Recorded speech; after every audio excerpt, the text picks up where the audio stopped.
cake, no sugar. I bring these tiny bottles everywhere to cakeify my day with tasty caffeine boosts. The Funfetti flavor is back on 5hourenergy.com or on Amazon. Crack open a Confetti Craze 5-Hour Energy shot today. ESPN New York, now streaming live on YouTube. Subscribe today and watch the show. WHSQ and WCBS-FM HD2, New York. Todd. Cross your legs, honey. Let's get out of this inning. Hahn. I didn't know you were a screamer. And Rosenberg. Happy Jewish New Year, not Newish Jew Year. This isn't North Dakota. This is New York. This is Todd, Hahn, and Rosenberg. The best threesome I've ever heard. On ESPN New York and streaming live on YouTube. Oh, you bet it's New York. 3:01 in the big city. Don, Hahn, and Rosenberg on a gorgeous Friday and another feel-good Friday when you're a Knicks fan as the wins just keep on coming. They dispose of the Cavaliers, another big 18-0 run to dispose of the Cavs in Game 2, take a commanding 2-0 series lead, and become just the 13th team in NBA history to win 9 consecutive playoff games. How's everybody doing? Hey, how are you? What's up? All right, so give it to me right now, your percentage. I mean, I know they're 2 wins away, but there's so many people that I've dealt with today that just continually just keep looking. Oh, they're going. They're in the final. They're in the finals, assuring me of this. And you guys know that any New York fan, like a true one, a true New York fan, is so afraid to touch the money when you get this close to it. And so where are you guys? Because I know both of you pretty detached as far as emotionally from this. Right. So I'm going to leave it up to you. I want to see if what you guys say goes in line with what people nationally have been saying to me. Hey, you guys are going. You're going. You're going. Well, what do you both think now after that game? Here's the level that I'll put it at, and I'll let you go, Peter, is that the reason why you don't want to touch the money is because there could be an injury or something happen that can change the series, right? So that's why you don't want to touch the money. But I don't think it takes an NBA expert to realize that if everything stays the way it is, they're going. They just are. I mean, you could make the case that the Knicks really haven't played a 48-minute game in this series, and yet they're still up 2-0. Now, things can change going back to Cleveland, but this team's won on the road. You know, this team has faced adversity. You know, do I think they're going to sweep the Cavs and go into the finals, you know, riding a 11-game winning streak? That's going to be tough. The law of averages can catch up with you. Right. But how can you think otherwise? What is about this team or the way this series has gone where you would think this team would drop 4 of their next 5, go from 9 straight wins to dropping 4 of their next 5 games and losing this series, other than something happening unforeseen? Right, Peter? If everything stays the way it is, how can you tell me they're going to lose 4 of the next 5 let me games? start with this, Alan. First of all, excellent question. As far as touching the money goes, hold on, let me push this button real quick. All right, that's $500 on the Knicks on the money line for tomorrow night. Because does it early. There's only one way to do it. I have to bet them. You guys already said that. It's 9 straight, so I have to pick them either way. And I'm doing what I'm guessing a lot of the New York public would do, which is they started off a 1.5-point dog last night. And I know you weren't literally talking about money, but here we are. 2.5-point dog now, guys. I got the Knicks on the money line just now at plus 110. So it is interesting that Vegas really, Vegas seems to actually believe they will lose tomorrow night, which is it compelling to me. I think you'd have to be a Looney Tune at this point to say you don't expect them to go. This now, for them to not go to the finals, would become one of the great colossal disappointments and failures in New York sports history. I don't want to read. Why would you? We're not going to read. No, we're not going back. But I'm just saying, up 2-0 in pretty dominant fashion yesterday. And come on, yesterday, let's be honest, they did exactly what we talked about. Let me be more specific. They didn't give you what they gave you the night before. They got back to the Knicks basketball the previous 8 games, and they dominated. And they looked like a team that's significantly better than Cleveland. So why should they lose the series? Like Don said, of course, you never know. God forbid an injury changes the series completely. But assuming this team stays healthy and intact, they will win. I said 5 games on before game 1. To me, it's sweep or 5 games, guys. They have this team's number. If they play that brand of basketball, they are going to the championship. Don? Yeah.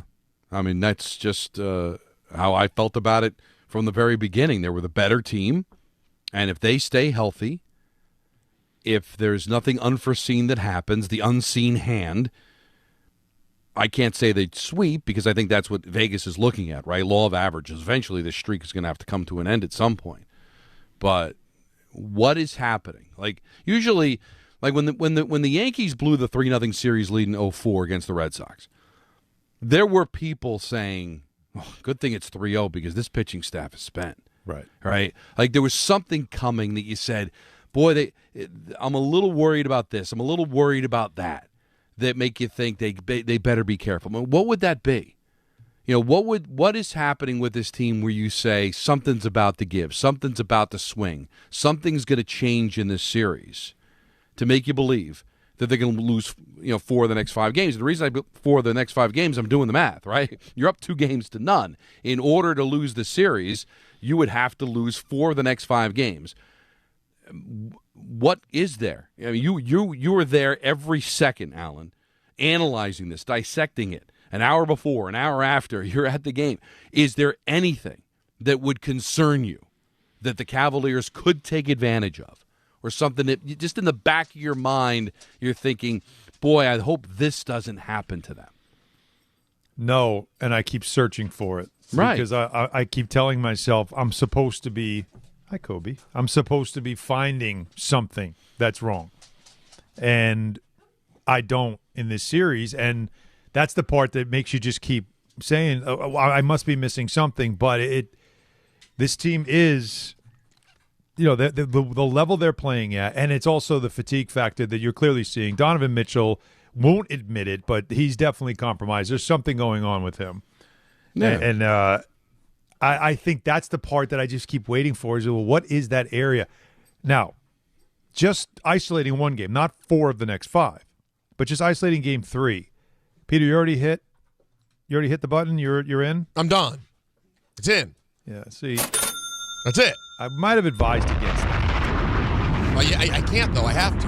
No, I know you have to do it. But but how much money? And here's the reason why is like the Philly series, game 3 I still felt like was, no, they could go in there and win in Philly for all the reasons. Like they get a big crowd in Philly usually. They're confident in that building. The Sixers, you felt like they were already teetering. This Cavs team is 6-1 at home. Very good home playoff team. Their bench sucked last night. Couldn't make it. 1 for 15 from 3. From guys that I've seen in their playoff run, have good shooting nights. And then I look and I go, well, when do they have them? Home games. Okay.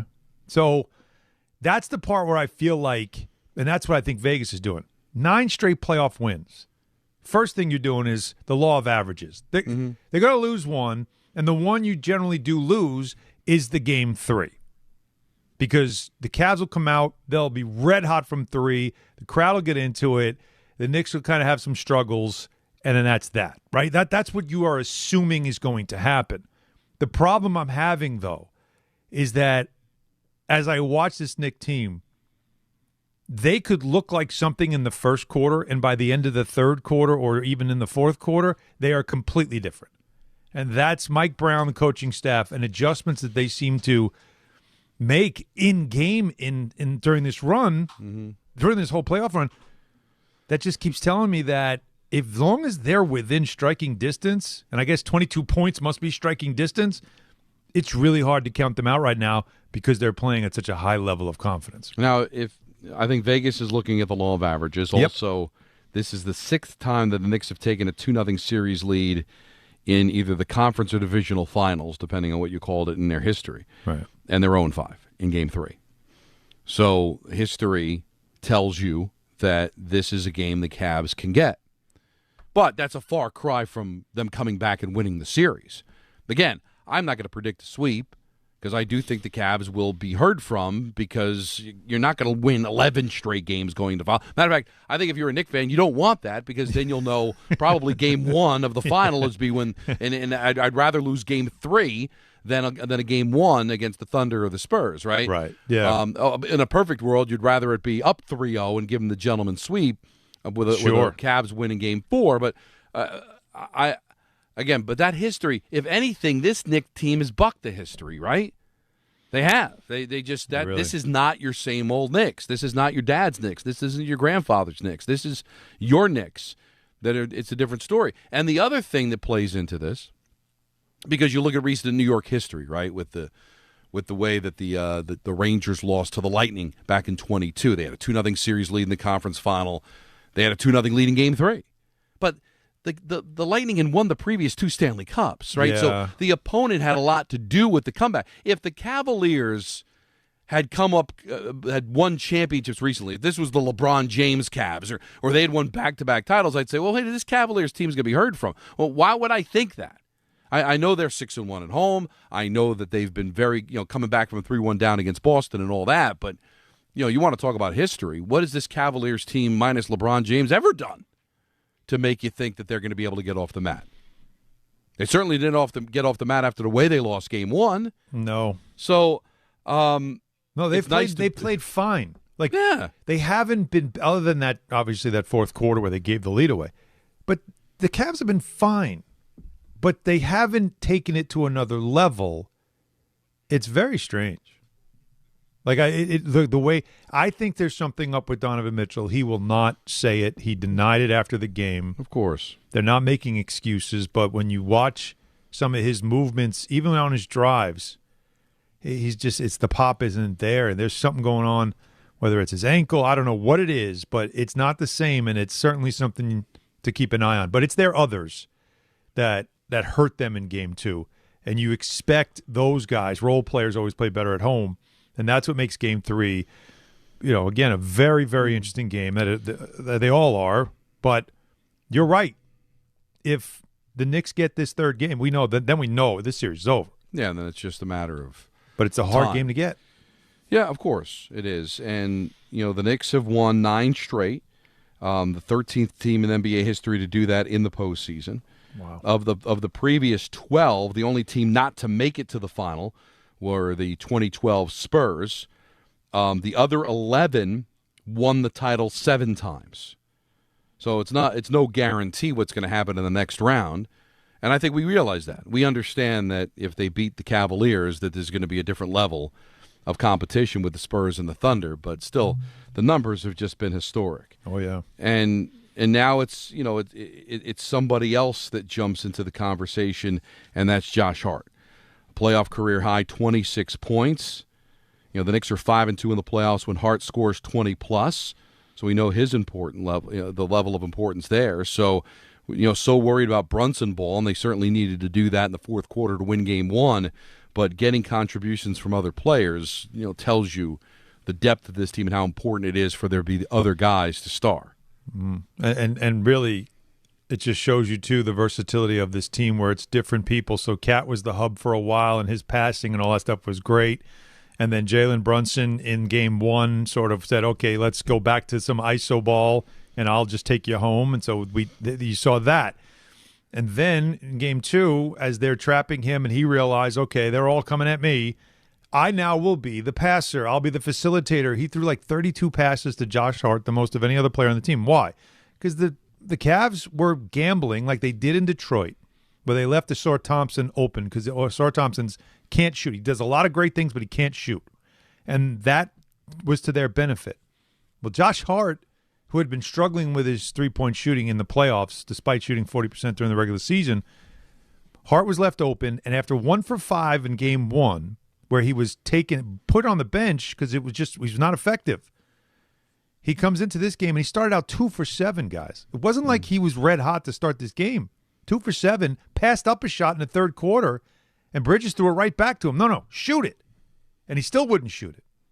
But then the next possession after they talked to him and said, we're going to keep going to you because you're going to have to break through this. You got to get through it. Then he goes 3 for 3 in the quarter. They go on an 18-0 run as he's going 3 for 3. And so all of a sudden 2 for 7 becomes 5 for 10. He finished 5 for 11. But that's like trusting a player, telling him to stay with it, telling him we believe in you. Mm-hmm. We're not going to bench you. We need you to step up. And he does. Now it's another element of this team. So it just shows you that they're not winning the same way every night. In fact, it feels like almost every night it's a different way. Yeah, and that also leads to why you think they're going to win this series, because if there's one guy carrying you, well, then that one guy can get cold, and they've got tons of guys that can make up for any lack of production from Brunson or Cat. Brunson had 14 assists, Allen. He was dishing the ball like Amazon dishes packages. Yeah, he certainly was. That's the delivery part of it, right? And if you are a small business and you want to be part of something like this, listen up. Amazon Hub Delivery lets you earn extra revenue from the business you already run.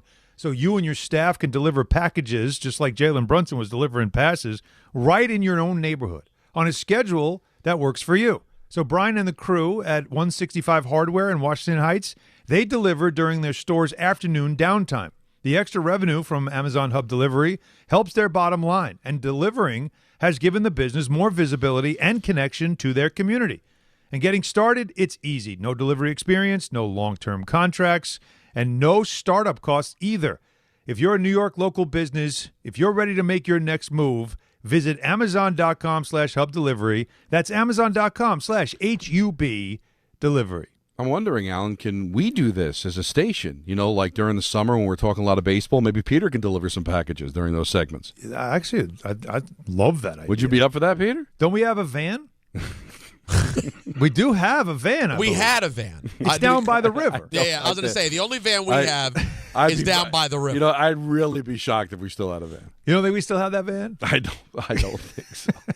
Yeah, we have the Equinox. That's right. The van we have is Jake Montgomery's or Kevin McCardle's pickup truck. He'll let us use it. No, he'll let us use it. But of course. We got a big show today. We've got Fraud Alert Friday at 4:30, ENN at 6. We're out of Dodge at 6:30 for Mets Marlins. Got to get into the Giants stuff. At the end of the show yesterday, news came out that the Giants extended Joe Schoen. So some Giant fans have feels about that. And also they announced today that Ray Robertson Harris, a defensive tackle, is out for the year because of a torn Achilles at practice in minicamp. So another D tackle down, one traded, now one hurt for a team that really had trouble stopping the run. So we'll get into some football. Yankees struggling offensively, one run in their last two games. What's going on with Aaron Judge? But right now, a lot of Knicks to talk about, and you want to talk about it at 1-800-919-3776. Let the phones go, and let's start it off with Ron in the truck. You're on Don, Hahn, and Rosenberg. What's up, Ron? Hey, guys, thank you so much for making sports that much interesting for people like me, and I've been listening to you guys for a long time. So just quick points. I just think the Cavaliers, their bigs are outplaying our bigs. I mean, they have that one advantage, and the coach seems to not look at that. They keep shooting threes like Boston. I think they could do a lot better if they attack us on the inside. And one question for you guys, at what point would you consider this team better than the 94-95 Knicks? I mean, if they made the Eastern Conference Finals last year, if we make the finals this year, even if we lose, and let's say we make another finals next year, would you consider this to be the best Knicks team since 1970? Well, if you were going to back-to-back finals, then yes. Yeah, I mean, for sure. Like that's okay. But that has to happen first. So, that's a conversation we'll get to in a week if we get there in a week. But Ron makes a good point about the bigs. Evan Mobley he was great in the first half. Didn't take a shot in the second half. And that doesn't make sense until you watch it and you realize what the Knicks do. All these adjustments. Mike Brown and his staff they've been really good. And one thing that they did was say, okay, Mobley is killing us. So we've got to take him out of the equation. How do you do it? Pack the paint. You pack the paint, and you try to get out on shooters, but we put pressure on those guys that weren't making shots. And you hope that they just continue to shoot without confidence. And when you have tired legs, which it seems like the Cavs do in the second half of these games, you're kind of betting on the fact that they're not going to make these shots. And they didn't. So you take the paint away. Mobley now can't operate the way he was before because you're not as spread out. And them missing those threes started getting in their head, but they were taking more perimeter shots than they were going to the basket. And also I keep going back to it. Donovan Mitchell is not able to do what he does, breaking down somebody, getting to the paint, scoring as frequently, because I do think he's compromised. So that does lend to also just pack it in, man. Pack it in, force them to play from the outside, and see if if they get hot, you got to make an adjustment. But if they don't, you take Mobley out of the game completely. Blanderson Hooper, you're on Don, Hahn, and Rosenberg. How's it going, gentlemen? Good. How are you? Good. So huge win last night, obviously. Hart started off poorly, and I got to be honest, I wanted him out of the game because it was like we were playing 5-on-4 or 4-on-5 on offense, and then he turns things around and he has a great game. But I really wanted to touch on something not related to the game, but what Alan was talking about yesterday, and that is the answers that all these guys give to the questions that they're being asked during the press conferences and in the locker room. Because if you saw Hart up on the dais with Cat after the game, somebody asked him a question, and he was going on and on about how nobody is worried about who gets the shine, right, and nobody is worried about who's getting the shots. And Cat is up there nodding his head through the whole thing. And to a man, every single one of them seems to give the same answer every time they're asked a question. It doesn't seem like any of them ever slip up. And so, Alan, you're obviously around the team as much as anybody. Do they really all buy into this? Because if there's anybody who really is selfish and is just kind of saying this stuff just to fit in, like, you don't get any hint of that. Like, they really all seem to believe that this is a team thing. There don't seem to be any individuals, which I find to be incredible in this particular day and age. Anybody who was like that ain't here anymore.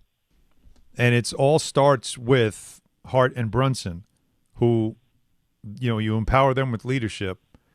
And if those guys talk that way but also walk that way, look, who was the first one in the playoffs to say something like that caught everybody to look up and you realize, like, wow, that's a pretty strong statement? It was Jalen Brunson.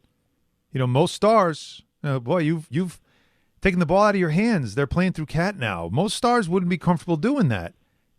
One, I'm not a star. Two, I just want to win.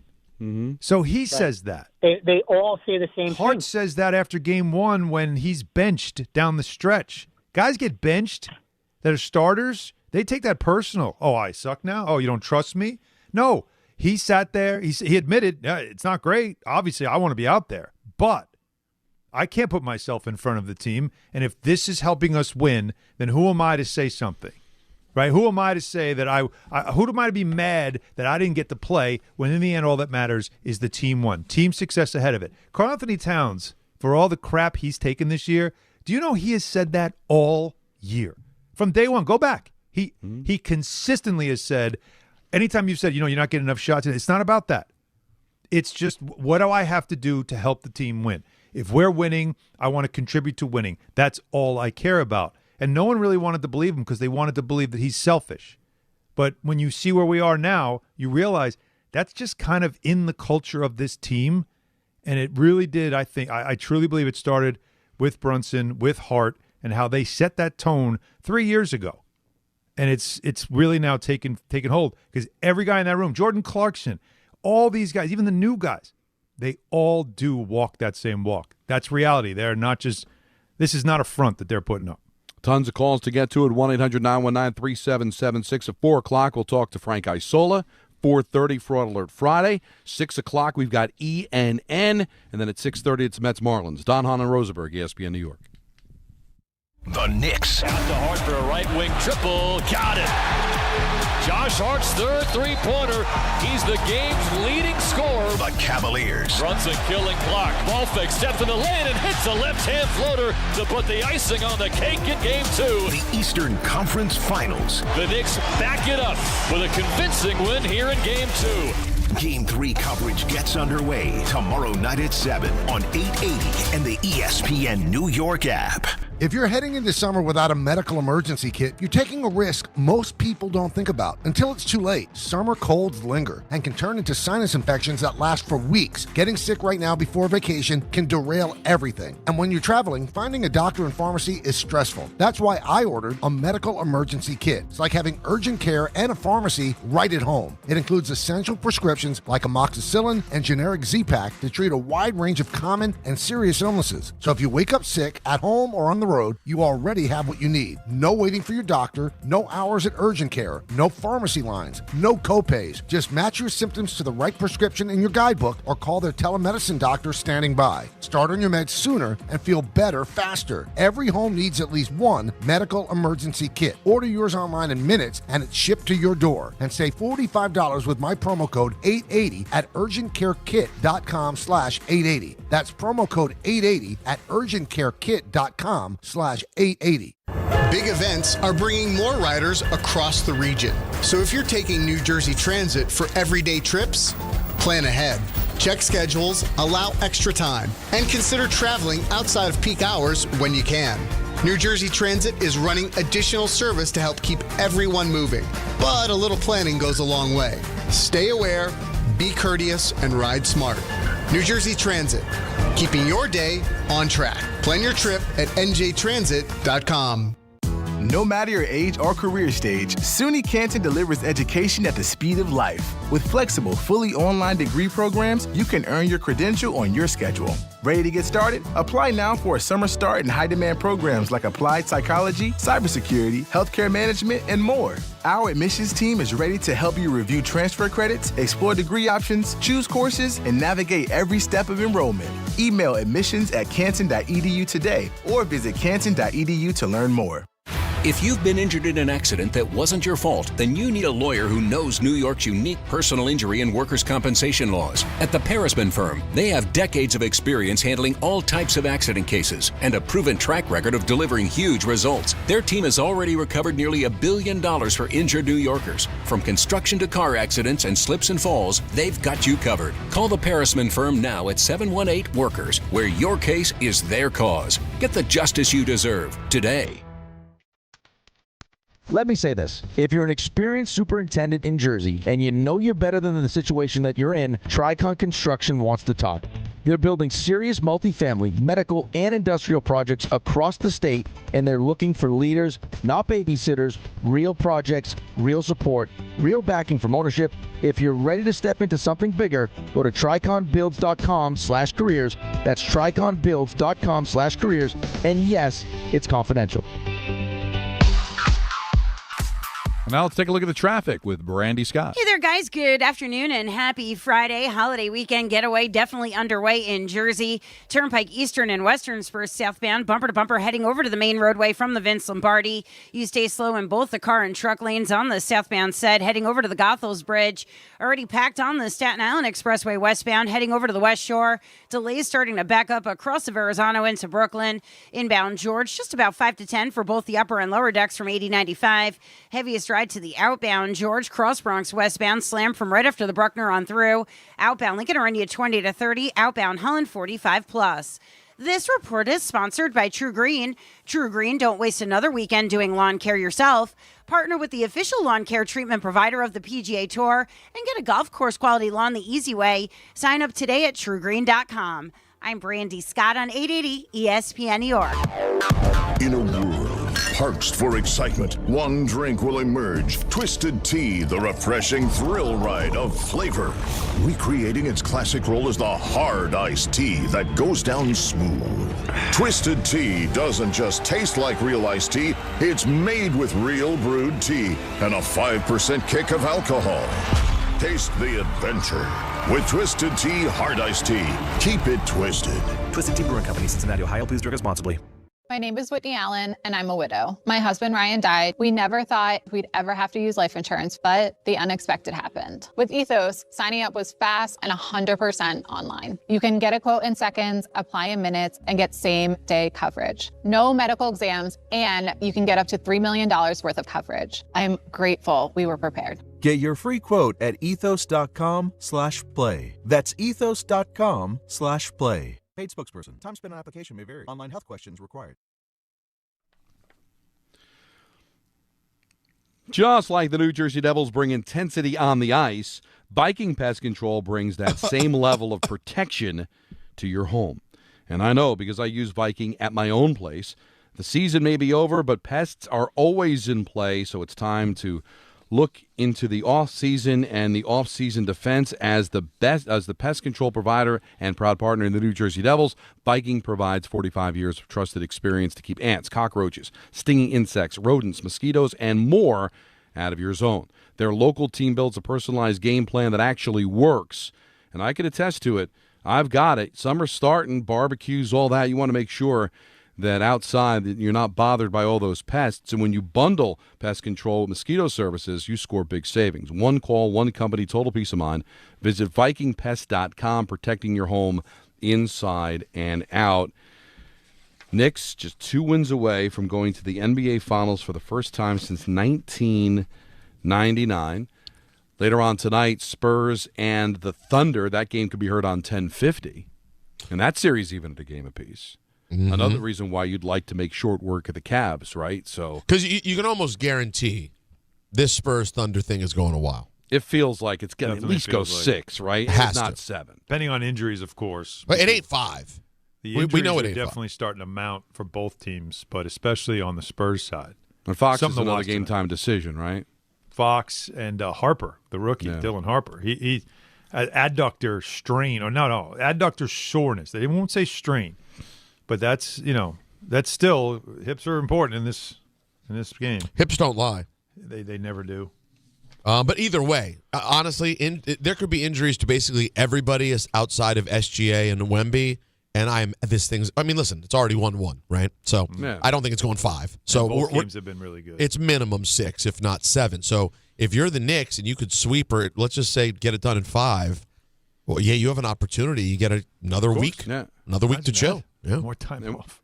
And we're locked into what, a June 3rd start. Game so that's a week from Wednesday, right? Like you dream about. If I got it right, because I know that June 5th. And Monday would be Game 4. Wednesday would be Game 5 for this series. So there you go. I mean, you could just do the math yourself, right? And they're locked in. The final schedule doesn't change. Now, no, it does not. For anyone who's worried, though, I will be out of the country for games 1 and 2, but I will figure out a way to make sure these bets get placed. Well, that's where Anthony Pusick comes. Anthony Pusick will have to step in. I will have to, transfer him the funds. We'll make things happen, but the games will get bet. Don't you worry. And then I imagine we'll have a party. Listen, we're getting ahead of ourselves, but if they make the finals, and if it would then be a Game 3 back at MSG. Right. And hopefully, and I imagine we'd have some sort of festive situation like you dream about. You bet your ace. Yeah. Exactly, like a wise man once said. All right, lines are packed. I'm not surprised by that, so don't even bother giving out the numbers. So let's go to Javier in Queens. You're on ESPN New York. What's going on, boys? It's all what a time to be alive. Like I said after Game 1, I'm going to stick to it. This series is over. But just to think about where the conversation has gone since Game 1, right? That caller before, yeah, the Cavs bigs have been really good, but in a 24-minute game, the game is 48 minutes, right? The Cavs don't have the horses to get through the 4 quarters the way that the Knicks do. The conversation yesterday was that Hart needed to be benched for Landry Shamet. What's the next thing that the next thing they're going to say is, I'm scared about Game 3 because Cleveland's going to throw the kitchen sink. Alan, answer this question for me. Has Cleveland been holding something back for Game 3? Have they not been trying their best in the first 2 games? They have been. Their 3-point shooting, which is a huge strength of theirs. It's when they make like any team, when they make their threes, they usually win. They have not been able to do that. Their shooting has been bad. How much do you want to credit the Knicks defense for that? That no one wants to do, but they're just feeling like if they just could make some of these threes that they're getting in their offense, that their fortunes would have changed. And again, Merrill's shot at the end of Game 1 rattled out. Think about it. That goes down. He looked more like Stump Merrill last night. Wow. Yeah, they made Josh Hart look like Klay Thompson last night, and this guy Merrill looked like Stump Merrill last night. This series is over before it ends, because I know next week the conversation is going to get even worse. So many bandwagon fans are going to jump on. I want to shout out the animals in the chat. I want to shout out Omar, Spike, Jose from Brooklyn, all the believers from the beginning, because the Knicks are getting there, and let's see what happens. And hopefully OKC and the Spurs go to 7, a bunch of OTs, and like the people who love the Knicks are so jaded. They don't believe what they're seeing, and the Knicks haters are so used to the Knicks having the kick me sign on the back of them, they also don't know what they're seeing. We are looking at the best team in the NBA today in the playoffs. So let's keep the good times rolling and miss me with all the Cleveland has something for them in Game 3. Cleveland got the same stuff they've had the last 2 games. Knicks just got to play their game. Listen, let's go. Javi, let's go Knicks. Let's do it. I like it. I love like it. I love it. I'm not ready to say they're the best team in the NBA, but they've won 9 in a row. So I can't kill Javi for it, but. No, so it's a great spot. I love that he feels that way. He's buzzing. He's buzzing. You know he's buzzing. Yeah, no, he's buzzing. That's why. No, it. Celebrate it, man. But we're going to find out. You know, we are going to find out. But right now, I understand you're riding a high. 9 straight wins. It feels great, but there's still work to be done. Yep. He didn't exactly touch the money, but he came close. He was smelling the money. He was at least he was counting it with his eyes. Doing that. He wasn't touching it, but he was counting it with his eyes. How many bills? But how about Dave in Westchester with a bit of a different take? You're on Hahn and Rosenberg. What's up, Dave? Hey, I just want to ask you a question, Alan. Give me the percentages of, is it the Knicks are just playing tremendous basketball, or is it just the Knicks are just a better team than Atlanta? They're just a better basketball team than Philadelphia, and just a better basketball team than Cleveland. So when they get to the next round, this round's over. I don't care what anybody says, it's over. When they get to the next round, okay, they're going to be an underdog. If the team is healthy that they're playing, if the team is completely healthy that they're playing, this will be the first time in the playoffs they're going to be playing a team that people are going to think are better than them. Yes. So is it the Knicks are that great, or is it the teams they're playing are not bad, but they're just definitely better than these 3 teams? You couldn't write a better script. If you asked me at the beginning of the season, Give me the 3 teams you want to play in the playoffs, I would have said probably Toronto and then the next 2 teams.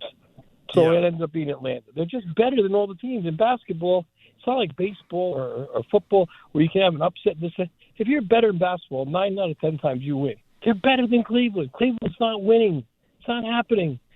Philadelphia's not winning. Their best player was crippled. He can't even jump over a telephone book. And Atlanta's not nowhere near the team the Knicks are. So I want to know, what's the percentage, in your opinion, that the Knicks are doing this because they're a really good team, or because the other teams are just nowhere near as good as them? I'm going to tell you it's 50-50. I'm worried about the next round. Why would I'm worried about the next round. Worry about the next, Dave. Let's worry about the next game. One day at a time. Let's make sure we do that, because the next round is the finals, man. And I'd love to be in a place where I can worry about the finals, because it's been too long since you've been able to do that. And we have to see the condition of whoever comes out of that Western Conference final when you get there to make those choices. But look, all I know is this. Going into the Hawks series, a lot of people were telling me, oh, no, the Hawks can beat them. Then they were down 2-1. So remember, despite what you know now, it's too easy now because you already know what happened. You can't say it's just because the opponents weren't as good. The Knicks turned into something that they weren't when the playoffs began. And the belief grew in them based off of all that stuff. There must have been a line in the sand after that Game 3 in Atlanta, and they just decided no more of this. Well, they've been a different team since. But were they better than Atlanta? Yes, they were. I tried to tell everybody that. Nobody wanted to believe me. Then I said, I think they're better than the Sixers, and they can win this series. They can do it pretty quickly. And other people said, wait a minute, they have Embiid, they have Maxey. How are they going to stop Maxey? We create sometimes ghosts and monsters because we don't trust our own team. The team hasn't given you a lot of reason to trust. But at this point now, how could you not trust the fact they are better? But they're better than the teams, but they are a different team. They're playing like a really good team right now. There's a couple of things that I got to say about that, because he's not wrong. They are better than Atlanta. They are better than Philadelphia, and they are better than Cleveland. Mm-hmm. But the team going into the playoffs that was the favorite to come out of the East was Boston. Right. And Boston blew a 3-1 series lead to Philadelphia, and the Knicks wiped the floor with Philadelphia. Now, Embiid's injury obviously had a lot to do with that, but hey, I'm sorry. When you play the Sixers, there's a very good chance Embiid's going to get hurt. All right? That's just the way it goes. And the Knicks shouldn't have to apologize for that. The other thing in play here is that the Knicks are killing these teams for the most part. So it's not like they're winning all these games in overtime. Think about this, an average of 18 points a game. Right. So what are they supposed to do? Is it their fault that they're so much better than everybody else in the East? Now, you're right. When they get to the West, they're going to be the dog. Whether it's the Spurs or the Thunder, they're going to be the underdog. But the idea that they have no shot, yeah, that'll be the biggest test. I don't think anybody is doubting the fact that the best team that they will play in this run, by far, will be either the Spurs or the Thunder. But that's kind of the way you want it to be, right? Like, well, and you keep climbing the ladder, and now the final dragon to slay is going to be the toughest. And also, and to be clear, they've been the same thing in the East. That's what you have to realize. That's what you are right now. The Knicks are the cream of the East, and they're going to play the best team in the West. And remember, this is a team in San Antonio that they've really been able to beat up, too. Let's not act like they're not going to be able to play against either of these teams. Right. Well, especially San Antonio, they do have the confidence of demonstrated performance. They had beaten them twice, and the third game they were up by double digits in that game until a guy went crazy from three to pull off a crazy New Year's Eve night game.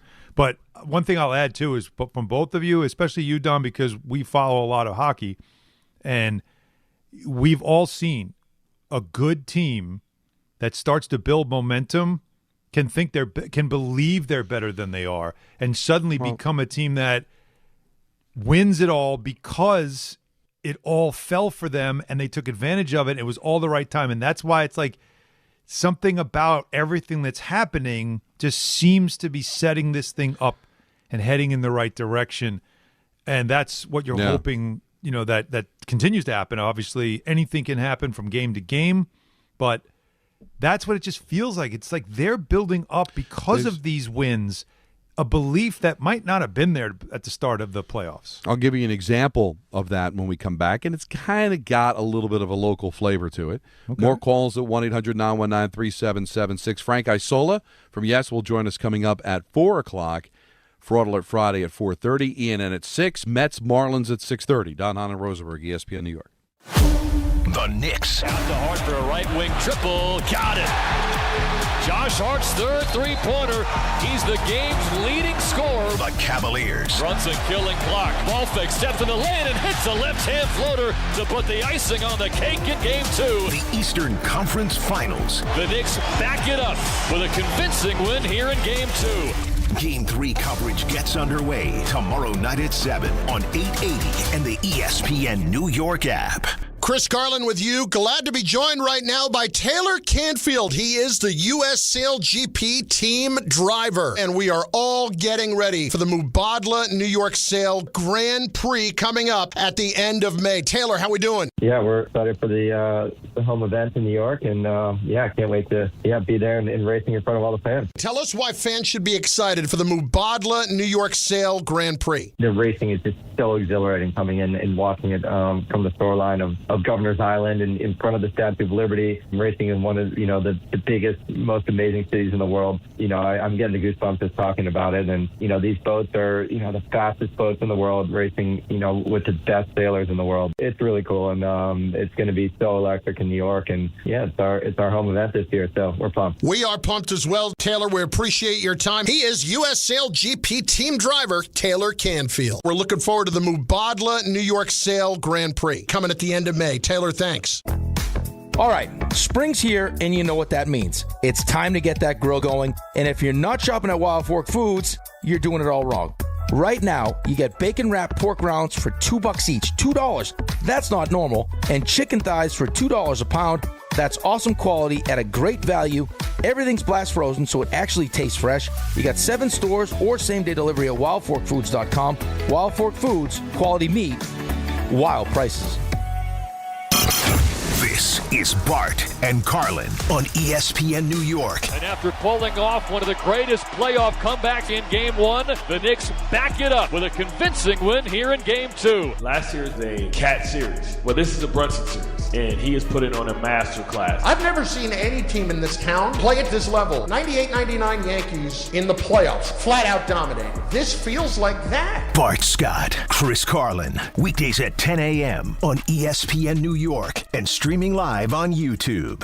The NFL schedule dropped, and it's time to settle up. There's road trips to plan, hotels to book, tickets to split, tailgates to cover, scores to settle. All the things for the season. But now, when you send $10 or more to a friend with PayPal by May 28th, you could win 2 tickets to every home game of your favorite team. Yep, the whole season. Visit paypal.com/P2P-sweeps. No purchase necessary. See website for details, including how to enter by mail. Brought to you by PayPal, official peer-to-peer payment sponsor of the NFL.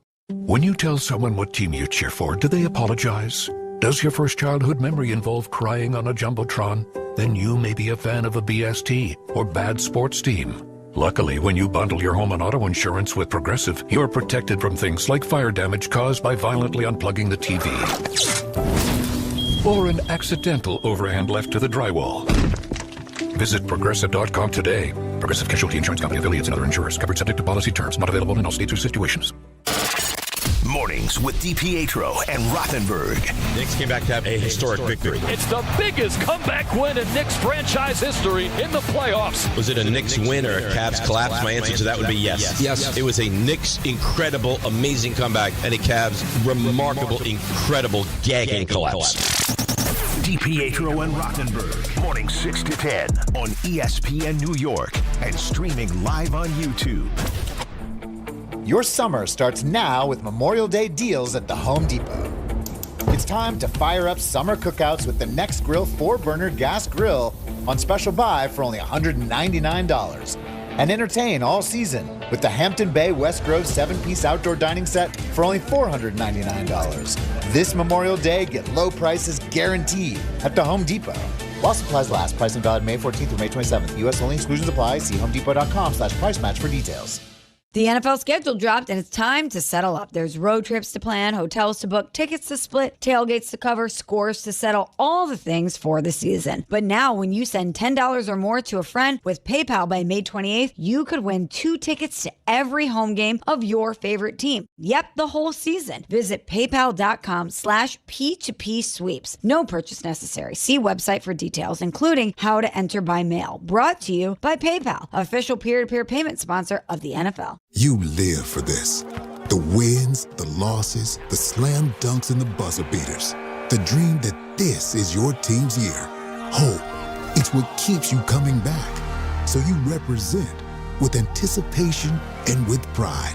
Because when everything's on the line, your support means everything. That's why the NBA Store is here to support you. Check out the largest selection of official NBA gear at NBAstore.com. A Fanatics experience.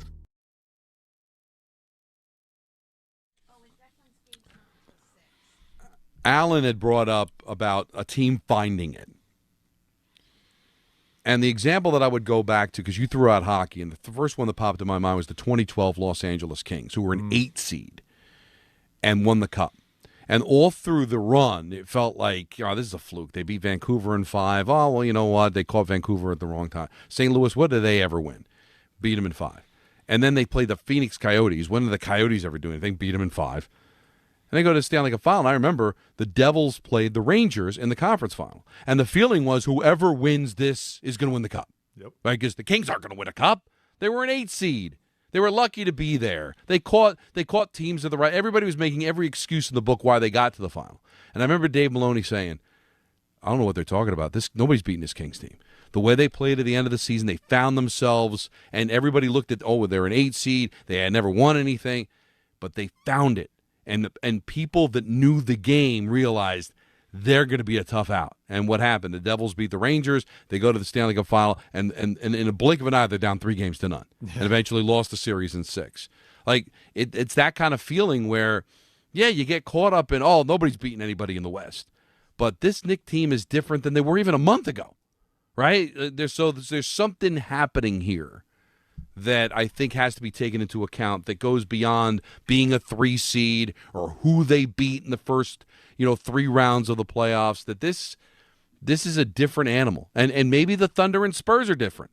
I think the Spurs might be different in a positive way, and the Thunder may be different in a negative way because of, just looking at the first 2 games and how well the Spurs have played. But guys, you got to live in the moment, and I think I'm guilty of it too. You fall back to history, and even recent history. What do your eyeballs tell you right now? Right this second? That why can't they? That's what it is. And I keep using the phrase, when you see a team that really is believing, how do you not believe? Another example I can give you that's out of the NBA is the 2019 Toronto Raptors. The Kawhi Leonard bounce to beat the Sixers. That's a chance bounce, right? But you're going up against one of the great teams in the history of the NBA. That's right. The Warriors were going for three straight. Nothing was going to stop them. Even with Kevin Durant dealing with calf strains, they're still the Warriors. They're so freaking good. But then things happened in that final. Yeah. And all of a sudden it's like, hang on a second. This can happen. And that's that team of destiny kind of stuff. You know, Fred VanVleet having the run that he had. Let me remind you, the Raptors weren't the best team in the NBA that season. They were second in the East. But the Bucks didn't get there.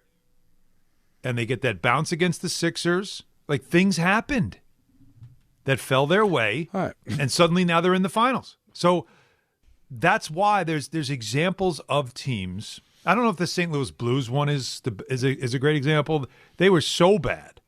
Right. And got a goalie, and things got hot, and they figured it out. But we've seen teams that just sort of figure it out and get right. Yeah. And it can work. And I add to it that this is a core that has been together and been through some wars. And it just seems like they've looked at each other and said, if not now, when? And everybody is so far bought into it. Yeah. And so I was just guilty of it before. I was like, I don't think they're the best team. But this is why you play these series, and you're going to find out. And it just seems to be getting better and better and better for them. Let's go to Michael in Brooklyn. You're on ESPN New York. Hey, how you doing, guys? Big fan of the show. I listen to you guys to work every single day. You guys have great Knick analysis. It's not that mainstream BS. Also, I don't know how Allen does the courtside post-game interview and then still makes it to the post-game studio with all the craziness. Like, well, last night, I can tell you a story about last night. Last night was I didn't think I was going to make it, but go ahead. Yeah, no, I would want to hear it because I was there last night too, and man, it is crazy. If they pulled this off, the city is going to turn into like Escape from New York. Like it was absolutely don't scare everybody. It wasn't out of control. Like no, you're right though, Michael. It was like a party. It was just a lot of happy people and a confluence of all the bars. Because again, they're 35th Street down 7th Avenue. There's a lot of bars in this area, and it's not only coming out of the building in the front part, it's coming up and down 7th Avenue and then the watch party people. And then everybody just comes together in one place. Yep. And you know, I give credit to NYPD. I want to shout out NYPD because they did a really good job there. This has now become a thing, so they know to be prepared for it. The barricades are up. They're moving people. They have a game plan. But in that game plan, I almost got caught in the wash. And I had texted my producer, I don't know if I'm going to make it because it was so crowded and everybody was just, all they wanted to do was either talk or ask questions. And, somebody finally saw me and it's like, don't you have to get to the post-game show? I'm like, yeah. And they all like cleared out. It's like one guy was like, get out of his way. You got to let him through. And then one of the police officers saw me and he pulled the barricade by and I was able to get in, but it was... It was. I got caught in the wash. I wasn't like you. I got caught. I was trying to make it back because I went to the watch party. So I was trying to make it back. I drove down, and I was trying to get. It was like a concert. It was like I felt like it was like a big like festival, and I just got caught in this whole mosh pit wave of people. The iPhones and the cameras, and I'm like, whoa, what is going on? But everybody's happy. You see random people on the street. If they see Knick gear, they go up to you and they're like, yeah, let's go Knicks. It's our year. But what I actually wanted to talk to you guys real quick, I know we kind of just had a little moment like that, was, in all of that, I keep hearing that, the Spurs is the preferred team. It's the Spurs. And that kind of confuses me a little bit because the game that I went to see them live this year was against San Antonio, and they beat them. It was a good game, but Wemby's length definitely did have an effect on the Knicks. Like, the Knicks, they live in the paint. So there was an effect there that they had kind of pushing them out to settle for jump shots. And, luckily that game they made it. This playoffs, they're not really a crazy three-point shooting team. And now the guy that backs them up is Luke Cornett. Luke Cornett single-handedly, I think, extended that series to 6 games last year for Boston. Also had a 10-block game against the Knicks. Also another, presence in the paint defensively that can affect the Knicks. So that's where it kind of confuses me a little bit. Like, would we rather play that? Michael, okay. Just let me cut you off there and appreciate the call. Here's your choice. The defending champions who have already done it with the 2-time MVP, or, yes, a guy like Wemby who's definitely generational, but a team of players who've never been there before, never done it before, very young. You tell me, because that's the only choice you got. Yeah, and you beat them in the Cup, which is, I guess, and that too, regular season adjacent, right? But at least you have some sort of feeling of we've beaten them a couple of times. But all trying to chase down a ring. Yes, a ring for sure. And I want to tell you about Rings End and the project that we have going on, as you all know about, and we're excited about it. But I want you to be excited about something you could do around your house right now. Some project. We all want to do upgrades and updates. This is the time of year you look around going, what else can I do? I need some windows, I need some doors, I need something. So I am encouraging you to tell your contractor to reach out to Rings End. Why? They have an extensive inventory of built-to-last high-end product lines that contractors rely on. Rings End has showrooms with products you can go in and touch and feel and see so you know exactly what you're getting and the highest of quality. And if you can't make it to a store, you can shop online at ringsend.com. That's where you want to go. Now, they have regional expertise. They have 8 full-service lumber yards in Connecticut and Westchester County, and also, by the way, 12 freestanding paint centers. So Rings End is family-owned and operated since 1902. And if you can't get to one of the stores, like I said, go to ringsend.com. That's ringsend.com. It's amazing the things that Alan has to do to try to get to where he's got to go. I had to do the same thing doing Rangers, running around, and even after a Devil game, if they win, I got to run upstairs to do the post-game show, and you're running through the crowd. Peter actually won a belt while on television, leaving the desk. I mean, it's amazing all the things that we have to do sometimes to do our job properly. But only one won a championship from it. And that was Peter. Peter's the only one with the real championship. That's right. And he went low, too. Sorry? Wow. Well, how did you separate the belt from R-Truth? If you want to look at it that way. I mean, I don't like the way you described it. One way to look at it. It is. I didn't know you'd go there. It was considered a low blow. Sure. Yeah. Sure. I think it's the low blow. Yeah. Well, listen. Whatever it takes. That's the thing, and the 24-hour, the 24/7 championship could be defended anywhere. So when someone decides, that they're going to take that opportunity, there's no rules. As you found out. Or prison rules, in my case. In a hotel room doing the Michael K. show. Right. Another Peter, classic moment. Did they ask you how or just how many? That's exactly right. And the answer was 1. And for almost a full day. Yeah, wow. And that's one more than us. That's right. Thank you. That's right. And one more than Frank Isola, who's going to be coming up next. Hahn and Rosenberg, ESPN New York. Go Knicks! Wait! Before you change the station, listen to this. 1-877 Cars for Kids. KARS Cars for Kids. 1-877 Cars for Kids. Donate your car today. Donate your car at carsforkids.org. That's cars with a K. Pickup is quick and easy. You'll also get a vacation voucher and a tax deduction. 1-877 Cars for Kids. Donate your car today.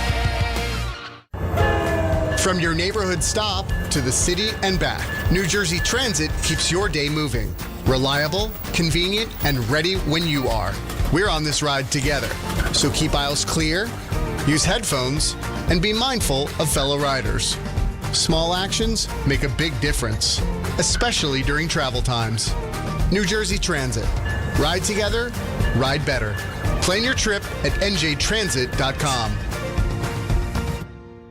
Spring is here. Summer's right around the corner, so why are you still living with pain? If you're dealing with neck pain, back pain, joint pain, or nerve pain, don't wait any longer. Call Dr. Jay Shaw at Sandwell Pain. He's Ivy League trained, double board certified, no surgery, no long recovery, no relying on pain medication. Just non-surgical image-guided treatments that help you get back the life you deserve. With offices in Woodbridge, Livingston, and Inglewood, and most major insurances accepted, help is close. Go to SandwellPain.com. Feel better now, not later. At Uline, they know firsthand the road to success is an uphill climb.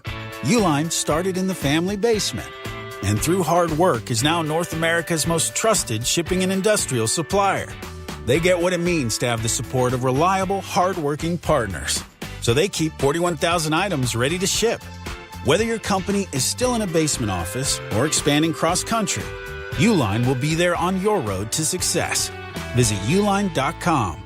Get in the zone, AutoZone. Welcome to Markdowns for Miles at AutoZone. Got any markdowns on brakes? We mark Duralast brake pads down to free. Free Duralast brake pads? When you buy 2 rotors. Can I get Duralast Gold pads for free? With 2 Duralast Gold rotors, and there's a lifetime warranty on brake pads. That's a huge markdown for so many miles. Save on brakes and more during Markdowns for Miles at AutoZone. Get in the zone, AutoZone. Restrictions apply. Harry Douglas here. Let me ask you something. What if you can enjoy the taste of a cocktail, the warmth of a spirit, and still stay fully in control? That's RK Zero Proof, a pioneer in the alcohol-free spirits category. RK delivers bold flavor and a real warming sensation with 0 alcohol, 0 sugar, 0 carbs, and 0 calories. Perfect for nights out, social gatherings, or anytime you want the experience of a drink without sacrificing tomorrow. Check it out at rkbeverages.com. That's ARKAY beverages.com. RK, all the flavor, none of the alcohol. 880 ESPN, WHSQ, and WCBS-FM HD2, New York. A Good Karma Brands radio station. Game Time is brought to you by Tullamore Dew Irish Whiskey, because when it's game time, fellas. I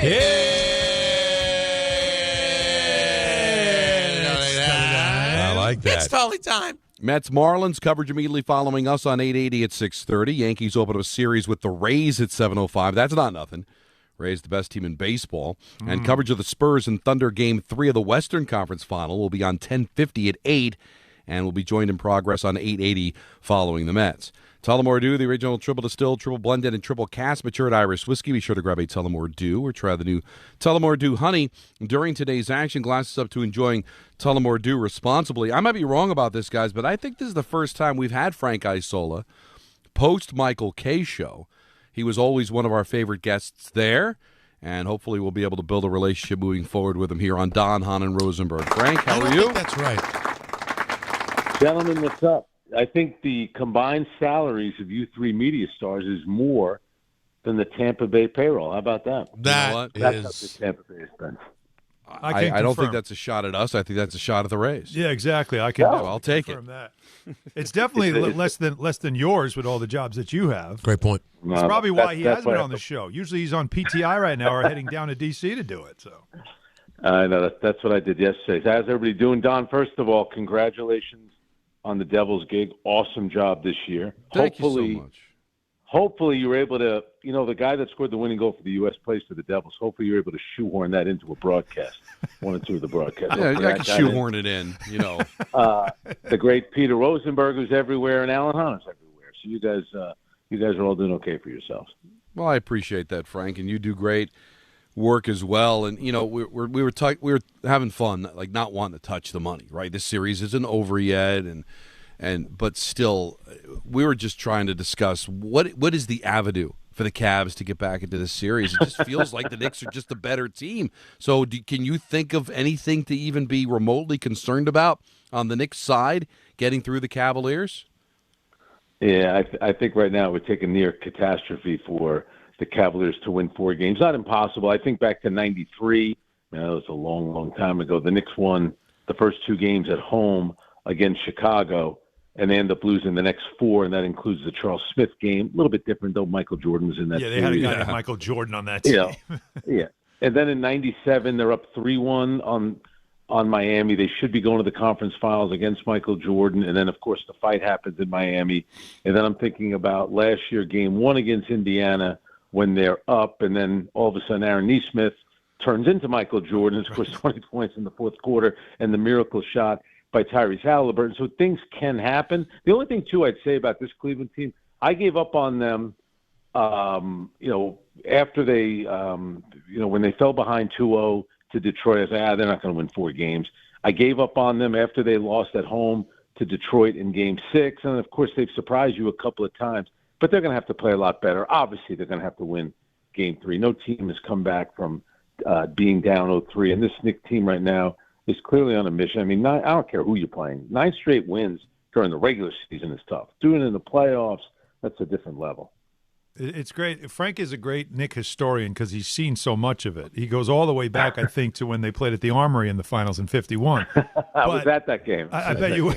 Yeah, you were the one that said, no, the elephants got the guard, and we got to move this thing down the block.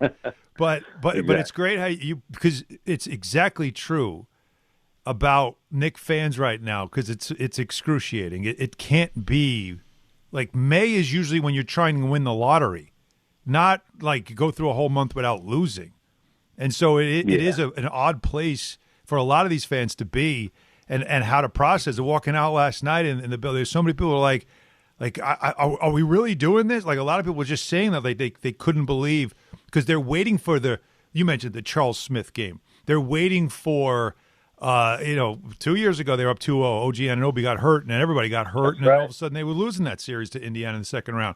There's always something that Patrick Ewing in 99, the calf isn't right, he can't play, and now all of a sudden that's a different story in 99. It's just something would happen that takes the rug out from underneath.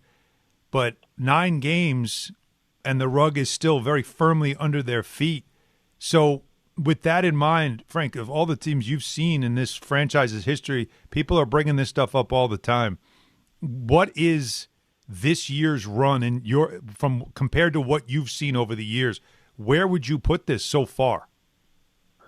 Oh, I think it's up there, but for me, I think it's expected. I picked them to go to the finals. I thought the landscape in the Eastern Conference this year with Halliburton out and Jason Tatum out, I give Boston a lot of credit for the regular season they had. I thought last year's team was better. I got to be honest with you. And I like Kate Cunningham a lot. I thought last year's Detroit team was better because of Malik Beasley, Schroeder, and even Tim Hardaway Jr. So I just think the Knicks, for them, you go through a long, you make it to the Eastern Conference Finals last year. You come back this year. It's a new coach, so it's some things are changed. You do improve the bench, but you start the season, over in the Middle East, and I think it's hard for sometimes these teams to go through these long regular season. There was probably some bickering and stuff. Maybe they all don't get along, which sometimes isn't the worst thing. I think they just wanted to get to the playoffs, and I think the opponents have been right for them. I mean, Atlanta's not a great team. The Knicks easily could have won every game in that series. Remember, the 2 wins that Atlanta got, there were last-second shots which the Knicks could have hit, and then Philadelphia. I never was a big believer in Philadelphia. I think it just told you about how bad Boston was. So I think it's been all set up for the Knicks, and to their credit, this is the deal, and you guys know this from New York sports.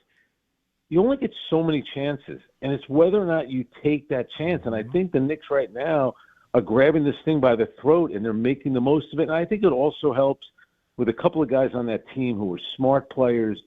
Obviously, the point guard is terrific, and he's he just understands winning. I think Josh Hart is like that. And let's be fair, Mikal Bridges for me has not been great the last 2 regular seasons. But in the playoffs, he's played really well. I mean, I thought last year he was really good against Detroit. He was really good against Boston. And this year he's played much better in the playoffs than he has in the regular season. So the Knicks, to their credit, I think they realize there's an opportunity right here because you don't know how quickly things can change. I mean, think about it, guys. Oklahoma City's great. They got 1 million assets.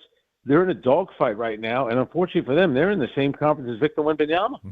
So we were thinking Oklahoma City dynasty, and maybe that could happen, but they still have to win 3 games against that, that freak of nature. And it's crazy, too, because when things start to break your way, it seems like everything the Knicks have needed to happen has happened. With the Cavaliers coming back in their series and the Sixers coming back against Boston and having short series compared to the teams that they're playing, having long series, and it might even break their way if they go to the finals, because I can't see this Spurs-Thunder series not going at least 6, if not 7. So have you ever seen it break this way for a team? You know, I think if you go back to Golden State winning that last championship, that wasn't a great Golden State team. And, their road, I hate using the word easy. It's never easy. You have to win, you have to win 12 playoff games just to get to a finals. But it wasn't as taxing. They weren't playing really any great teams. And guess what? You look at years from now, a year, months, nobody cares. All that matters is whether or not you're lifting the Larry O'Brien trophy.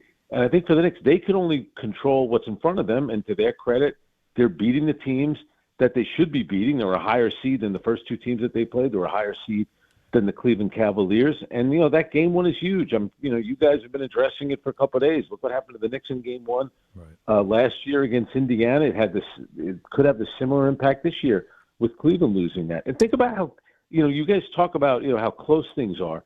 Look at the Sam Merrill shot at the end of game 1. If Sam Merrill makes that, yes, everyone's talking about how, wow, Cleveland almost blew it, but it's a much bigger thing that they have a 1-0 lead. Think about how much confidence they have going into game 2. So look what happens in game 2. Sam Merrill can't make a shot. Cleveland, ties the game up in the third quarter, 18-0 run by the Knicks. So this, to me, thus far, the series has been defined by the 44-11 run, last 8 minutes of regulation, 5 minutes of overtime, and then that third quarter 18-0 run. Like, the Knicks have just been doing all the right things. And that point guard, and I said, listen, I knew him from college. My daughter went to Villanova with him. I've known Rick Brunson for a million years, so am I biased toward him? 100%. But I'm sorry. A kid that wins 2 national championships and is player of the year, why is he going in the second round? Why? Because he's not going to win the slam dunk contest? I don't get that. Yeah. Exactly. He's got a brain. He's got a heart. You knew he was going to work hard. I don't understand why these executives and these scouts pass on a guy like that. Our job isn't – we don't have to know that because that's not – we don't get paid to do that. These guys do. I don't understand how you let a guy like that fall in the second round. It makes no sense. But Frank Ntilikina had a 6'8" wingspan, though. I know.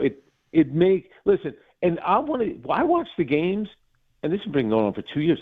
Every time Jalen Brunson shoots the ball, I think it's going in. There's like a couple of players like that. Steph Curry is obviously one. I have like so much confidence and faith in him. That's why the other night for Cleveland, like I keep bringing it up, Aaron Nesmith scores 20 points. It stinks for the Knicks, but you're kind of like, well, it is Aaron Nesmith. He couldn't do that in an empty gym, make 6 or 7 threes, right? Everyone knows that Jalen Brunson is going to be the guy that brings the Knicks back. And even Jalen Brunson has a look about him like, if this is going to happen, I got to be the one. Doesn't mean I have to take every shot, but I got to be the one. So if we all know that, Jalen Brunson knows that. I don't understand like what Cleveland was doing there. It makes no sense. All right, I have two things I want to ask you, Frank. I'm trying to decide which I'm feeling more. Okay. First answer is no. All right. Okay, go ahead. I thought you were going to give. There are so many ways you could have gone there, but you just mentioned it. Like when Jalen shoots the ball, you basically think it's going in. In your years watching basketball, how many players can you name who are more unstoppable when they become unstoppable than Jalen Brunson? It's a great call, and I think Curry is like that. I think Michael Jordan was definitely like that. I think when Wembanyama in that game 1, when he pulled up for that 3, I always say if like we could pause life right at that moment and bet, I would have bet a lot of money that he was going to hit that shot. There's something about their body language. You could just you could sense that they understand the moment. I'll be honest with you too, and I know he's calling the other series for NBC. There were times when Jamal Crawford, if he hit his first 2 shots, now it was a little bit different. He wasn't playing in conference finals, but like if he would hit his first couple of shots, it was like watch out. I gotta press something here for Alan Dunn. Jamal Crawford is a strange bull. Strange bull. Strange pull to be in this conversation, yes. I thought we hadn't mentioned Kobe yet. We went to Jamal Crawford. I thought we're talking about people covering the game. I thought we'd say Reggie Miller, perhaps. That's what I thought he was going to say. I know. Yeah. I didn't know he'd go Jamal. Wrong NBC commentator. That's why you got to have Isola on. You never know. Now, okay. My other question, Frank. Hang on one second. Hang on one second. And I love Reggie Miller.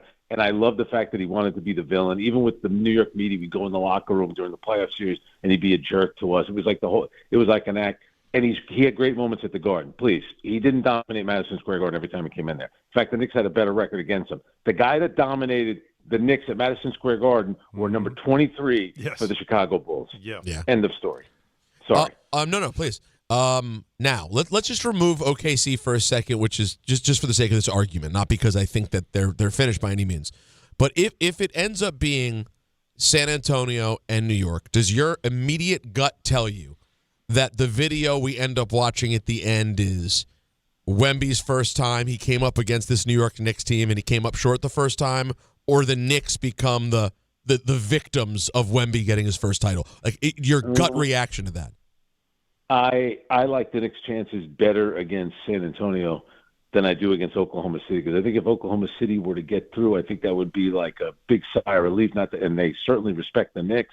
I think for San Antonio, I think getting just over the hump and getting to a finals, it's such a young team. And, they listen, they're incredibly talented, but the Knicks have done pretty well against San Antonio. And maybe Mitchell Robinson will become a bigger factor. He certainly was a factor in the finals of the Emirates NBA Cup. I'm trying to do right by the NBA here. Well done. And I know Mitchell Robinson hasn't done much in the playoffs yet, but there's something about the Knicks having a little bit more experience than the Spurs, which I think would work in the final. Listen, Wembanyama is amazing to watch. He does things that we've never seen before, but I like the Knicks' chances a little bit better against San Antonio, especially if San Antonio were to get through. Right now Dylan Harper's dealing with an injury, and De'Aaron Fox is really banged up, so he even knows how they would be if they were to win 3 more games against Oklahoma City. I hate to break up this party about the NBA Finals, but there's still 2 more games to win here. So my curiosity from you, Frank, is Kenny Atkinson, who we both know well, did a lot of protecting James Harden after Game 1 and defending James Harden after Game 1. His messaging continues to just be, no, we're fine, everything's fine. Like, I like our shots and all the things that he's saying. So if there's something that he's like, do you believe his words? Do you think he really does feel that way? Or does he feel like, I got a very fragile team that's exhausted right now after playing back-to-back Game 7s, and three of my guys are leading the NBA in minutes played in the playoffs? Like, which is it? Does he really believe this, or is he just trying to keep his team's confidence up? I think it's the latter, and I thought he did a really good job of deflecting a lot of the way. Listen, Kenny, the timeouts, 100%. Should he have used one there? Yes. Could you have taken James Harden out? Especially, to me, the run from 22 to 8 is when they lost it. You could say the last few minutes of the game, plays could be made, but they needed to do something there. But he's not going to come out afterwards and say James needs to do better, and he's not going to come out and say it would be nice if Dean Wade would fight through a screen, because that was our plan, then the fight through a screen, but Dean Wade keeps giving up. He's not going to say that. Right. So he's doing what good coaches do. He's taking all the heat, but I got it, because we were saying it, myself and Brian Scalabrine were saying on our radio show that Draymond, what Draymond said about their defense, I thought he was 100% spot on, and Draymond knows Kenny Atkinson, because Kenny was an assistant coach there when they won the championship. I thought it was spot on. It's like, who wants to be the guy that takes the responsibility? Dean Wade, you're not a great shooter. The reason you're out there is because they want you to stay on Jalen Brunson. I get every once in a while there's nothing you could do about it. Other time, fight through the screen and, man up a little bit here. That's your job. That's why you're on the team. Talking to Frank Isola here on Don, Hahn, and Rosenberg. Other than using the bench more, what has Mike Brown brought to the table that Tibbs wouldn't during this run? I think the big part is definitely, I think they upgraded the bench, so I think he has better options. That's true. To use. And I think what he's also doing, I think them getting Towns more involved in the playoffs, I think that was important, because I think Carl came into the season, he was in a funk. Allen would probably know better than I would. I kind of feel like all this Giannis stuff, I think that probably got in his head a bit. It's like, hang on a second. I loved it in Minnesota. I'm here now in New York, close to my dad. Now you guys want to ship me off to Milwaukee after I just went to back-to-back conference finals, one in Minnesota, one in New York. And I think he was in a bit of a funk. And I think they've done a pretty good job kind of managing, getting him through the regular season. Because Carl is a nice guy. And Carl, I think he gets a lot of criticism because I don't ever think there's really no blowback from Carl. Carl just kind of takes it. So he's an easy target for a lot of people. And I really think it's unfair. I think the guy does a tremendous job. And, Brian Scalabrine was talking about it today that, Josh Hart is knocking down all these threes, but he's saying that's because they're worried about Karl Anthony Towns. Because if you leave him open, he is going to kill you from the outside. So I think Mike Brown doing a much better job, in the Atlanta series toward the end, realizing that they needed to run a little bit more of the offense through Karl. I thought that was smart, and it's obviously paying off for the Knicks. The show is The Starting Lineup. It's on Sirius XM NBA Radio. It's a must-listen if you're a basketball fan because it's really good. It's fun, insightful. Scal is really good, but I love how you really keep him in line. You're really good at keeping him in line. Well, it gets a little Celtic heavy. Little bit. Oh my God! It's like he's the Celtic leprechaun. And I told him last year. I go into game one. I said the Knicks are going to win game one. You're crazy.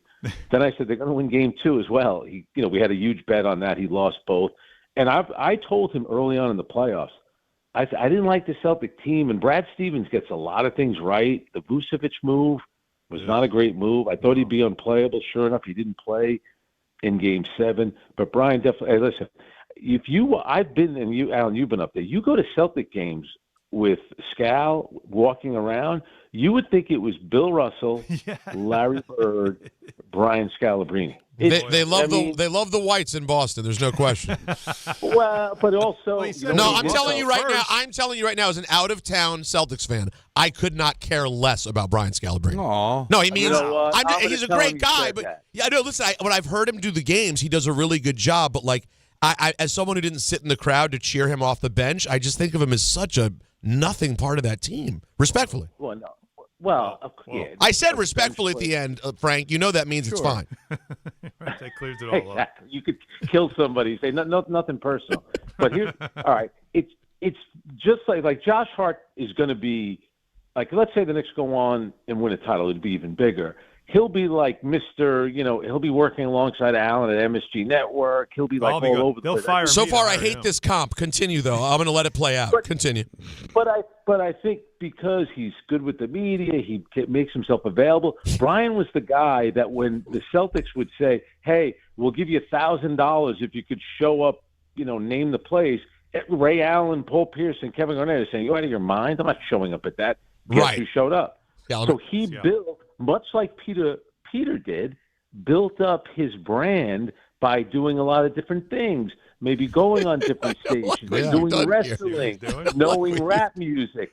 So then he became a big star. So Brian kind of followed the Peter way of doing it. This is brilliant. I've never seen anything like this. First, you compared him to Josh Hart, who's like a very good player. He's really more like you. And now he flipped it because he goes, Josh Hart route's not going to work. He is too good a player. Who could I move him to that's significantly less talented? Oh, I know, Peter. And now I'm stuck. You know what? I always liked Scal. Knew I would.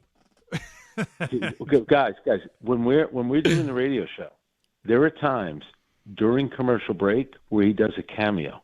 He's done over 4,000 cameos. You know how many happy birthdays he's wished to people like the Celtic fans, all over the country because, and Alan knows this from traveling with the Knicks all these years, the Knicks, the Bulls, the Warriors, they're everywhere. The Lakers have unbelievable fan base everywhere in the country, and the Celtics are like that.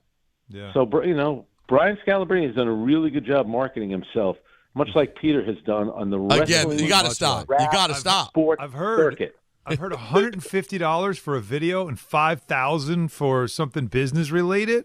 That's not bad. Is that true? And that's what it was in my ear from one of our producers. But Frank, what you just described, by the way, with cameos during the break, I worked for many years with Bart Scott.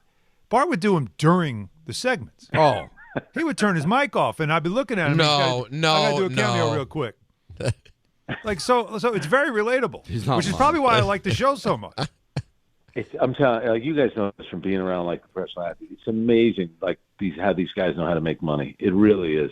They just make it hand over fist. Yeah. Much like Peter. No, with his again. wrestling. No, it is true. But by the way, Scal did something I didn't do, which was before he got to broadcasting, earned $20 million in the NBA. So he did pretty good for himself. And Peter and I have cameos, much cheaper, so it might not be Scalabrini, but we'll give you a nice Frank, happy how much birthday. are you charging for a cameo these days? I'm too afraid to do it. I don't want any videos out there. I have enough trouble on social media as it is. I want you guys, Peter, since you killed my radio partner, I'm sorry. I want you to go look up his winning percentage in New Jersey, Boston, Chicago. I think he might have one of the greatest winning percentages. Now, granted, he did play with Jason Kidd, Garnett Pierce, and Derrick Rose, but he still has a really good winning percentage. Listen. First of all, I'm busting chops a little bit because I always found it like Boston fans so odd for it. But I mean, you have to remember we're talking about those championship years in Boston or a championship year. What was Scal averaging? Like 7 minutes? Doesn't matter. Hey, He was there. He 7 played. more than us. But you bury. You're comparing Robert Horry to Michael see, Jordan. Peter, It's not. one That's thing- not right. But Peter, one thing though that you still haven't done that Scal has done. Yeah.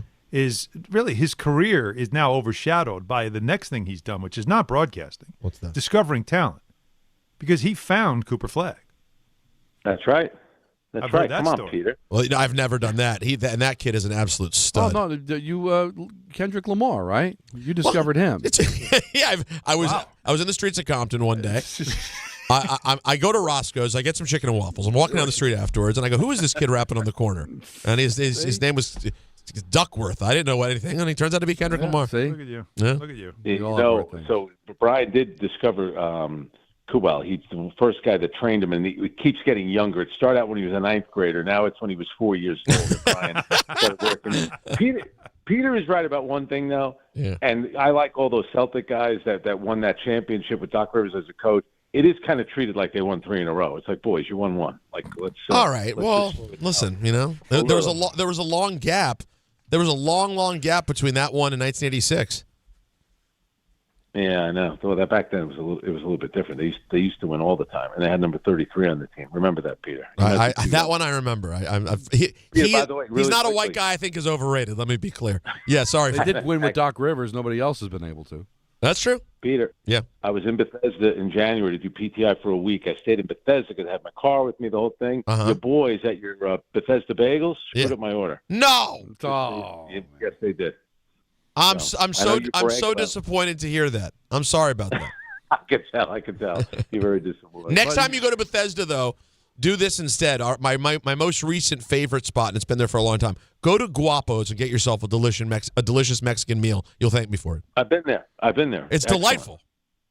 Excellent. Yeah, see that? Peter and I do have a connection. And now our other connection is I like my radio partner. You hate my radio partner. No, I don't hate. Can we move on from this? I was just giving him a hard time. I don't hate Scalabrini. Frank doesn't move on from things. By the way, I got news for you. Forget it. This is a real lesson in how you treat a radio partner you love, because I guarantee you, if either of these slugs, wherever someone dissed me in a call, they would never harp on it the way you are defending Scalabrini. I'm jealous of this partnership. And with Kay, how many times would he say you're making a cogent point? Yeah, he would have thanked you for saying it. Right. So, oh boy, teammates are different on radio, but it's great that Frank does that. And thanks for giving us a couple of minutes. Thank I you, really Frank. Appreciate it. Have a great holiday weekend, man. Enjoy. Boys, take care of yourself. Keep up the great work. The great, and I mean great, Frank Isola brings it, funny. And he's such a great guy breaking down what's happening with the Knicks and the Cavs and the rest of the NBA. Fraud Alert Fridays next. Don Hahn and Rosenberg, ESPN New York. But yet, if you have Infinity, you already enjoy ESPN as part of your TV lineup with live games, daily sports coverage, and expert analysis. And now the ESPN Unlimited plan is available at no additional cost. It gives you access to additional ESPN content in the ESPN app, on-demand programming, and originals to explore. Visit xfinity.com/your-subscriptions to activate ESPN Unlimited access, then start watching in the ESPN app. More from ESPN, all in one place. The Knicks. Out to Hart for a right wing triple. Got it. Josh Hart's third three-pointer.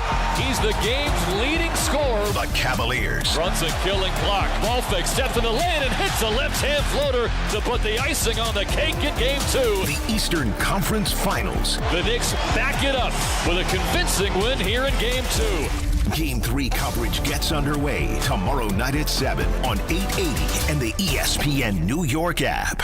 Replacing your home's AC system isn't exactly pocket change. Let's be real. Most people don't have thousands of dollars just lying around. And that's why Slomin's makes staying cool affordable. Right now, Slomin's central air conditioning makes it easier than ever to upgrade without blowing your budget. Get 0 down, 0 payments, and 0% financing for up to 18 months. Plus, every new system comes with a 5-year all-inclusive service plan, including annual system maintenance, filter replacements, and refrigerant. So there are no surprise costs down the road. Whether your system is outdated, your electric bills are through the roof, or your AC finally called it quits, Slomin's has a solution that works and a payment plan that actually makes sense. Call 516-932-7000. That's 516-932-7000. Or visit ac.slomans.com to schedule your free estimate today. Slomin's Central Air Conditioning. Because comfort shouldn't come with a price you can't afford. 18-month promo period. No payment, no interest, and no down payment offer. The offer is available through a third-party bank. On approved credit, interest is waived if loan is repaid in full during the same as cash period. Terms and conditions apply.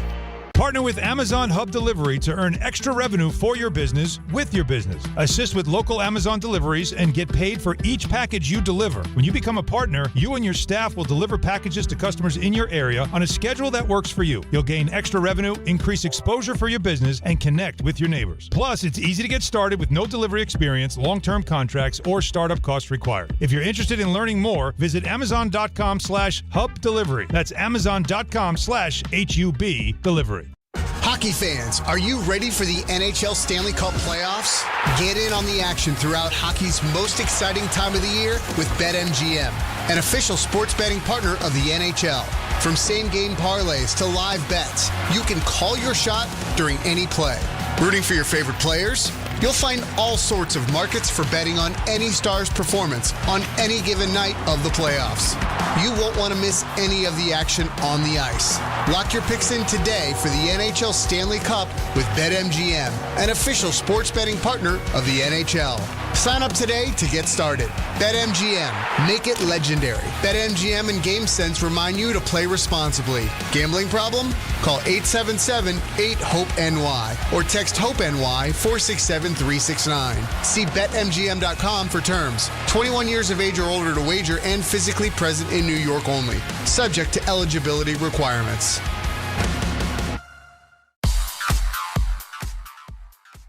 And now it's time for traffic. Here's Brandy Scott. Thanks so much, guys. We still have this big issue over at LaGuardia Airport, down to one runway. They're working on that large sinkhole. Definitely want to check with your carrier before you head out. Reported delays of up to an hour and a half right now. Yanks home tonight in the Bronx, and we've got a big giveaway, John Carlo basketball jersey night. If you're getting a jump start at the inbound, George, stick with the lower deck. It's a great ride. Upper level at about a 15 to 20-minute wait. Deegan just packed both up and down, heading over to the stadium with the volume for the outbound, George. Northbound, delays go back across the Triborough into Queens and up onto the Bruckner. Outbound Lincoln, your best ride at 15 to 20. Outbound Hahn will run you close to an hour. This report is sponsored by True Green. True Green, don't waste another weekend doing lawn care yourself. Partner with the official lawn care treatment provider of the PGA Tour and get a golf course quality lawn the easy way. Sign up today at truegreen.com, then sit back and relax. I'm Brandy Scott on 880 ESPN New York. Hot damn! Twisted Tea Hard Iced Tea just got harder with Twisted Tea Extreme. The hard iced tea taste you know and love, but with an 8% kick of alcohol. Twisted Tea Extreme is made with real brewed tea, goes down smooth, and brings your daytime drinking to the next level. Just look for the bright yellow cans in the cooler and get ready to dial up the fun. Big flavor, extreme kick. Twisted Tea Extreme. Keep it twisted! Twisted Tea Brewing Company, Cincinnati, Ohio. Please drink responsibly. Harry Douglas here. I don't wait for birthdays to celebrate. I grab Confetti Craze 5-Hour Energy. It tastes like rich vanilla birthday cake with buttery funfetti goodness. Seriously, it's unapologetically extra in the best way. And it's sugar-free. So I get all that cake flavor without the guilt. It's tiny, portable, and ready for whenever I need a quick boost. I keep one with me because you never know when you'll need a little party energy. The Funfetti flavor is back on 5hourenergy.com or on Amazon. Crack open a Confetti Craze 5-Hour Energy shot today. Did you or someone you know participate in fraudulent fan behavior? I'm a fraud with a capital F. Is your friend a fraud? I have been a complete and utter fraud. Are you a fraud? What is fraud? Let's ask Don McGregor. Screw. Go scratch yourself. Brought to you by D'Agostino Law. Ladies and gentlemen, welcome to Fraud Alert Friday, brought to you by John Frenchie Fuqua and D'Agostino Law. D'Agostino. How's everyone doing? Good, and yourself? Oh, couldn't be better. Go Knicks! I really am jealous of Scalabrine. I mean, all I work with are people. Don. I like to think if Don or Alan, someone blatantly took a shot when I thought I really had no use for Rosenberg, I'd like to think they'd push back at least a little bit. I mean, they've done the show together for a long time. But he really protected him. Of course he did. That's really what you're supposed to do. But he also, I'm not used to it. He still had little slight digs in there. Well, of course. You got to do that. But the best thing Scal did was after he retired, he would answer people on social media that would talk like, you weren't good, you were trash. He would say, all right, I'm on the road with the cell. I'm here. Meet me here. Oh, wow. And he'd play them one-on-one. Oh, he'd play them? Oh, no. He would challenge to one-on-one. That and is he would really... destroy them and show you. I've seen the videos. His whole thing was, I've seen the videos. I want to show you the last guy on the bench, how good the last guy on the bench of an NBA team is. Isn't it funny, too? Because, he really did, to the eye, look so bad when he played.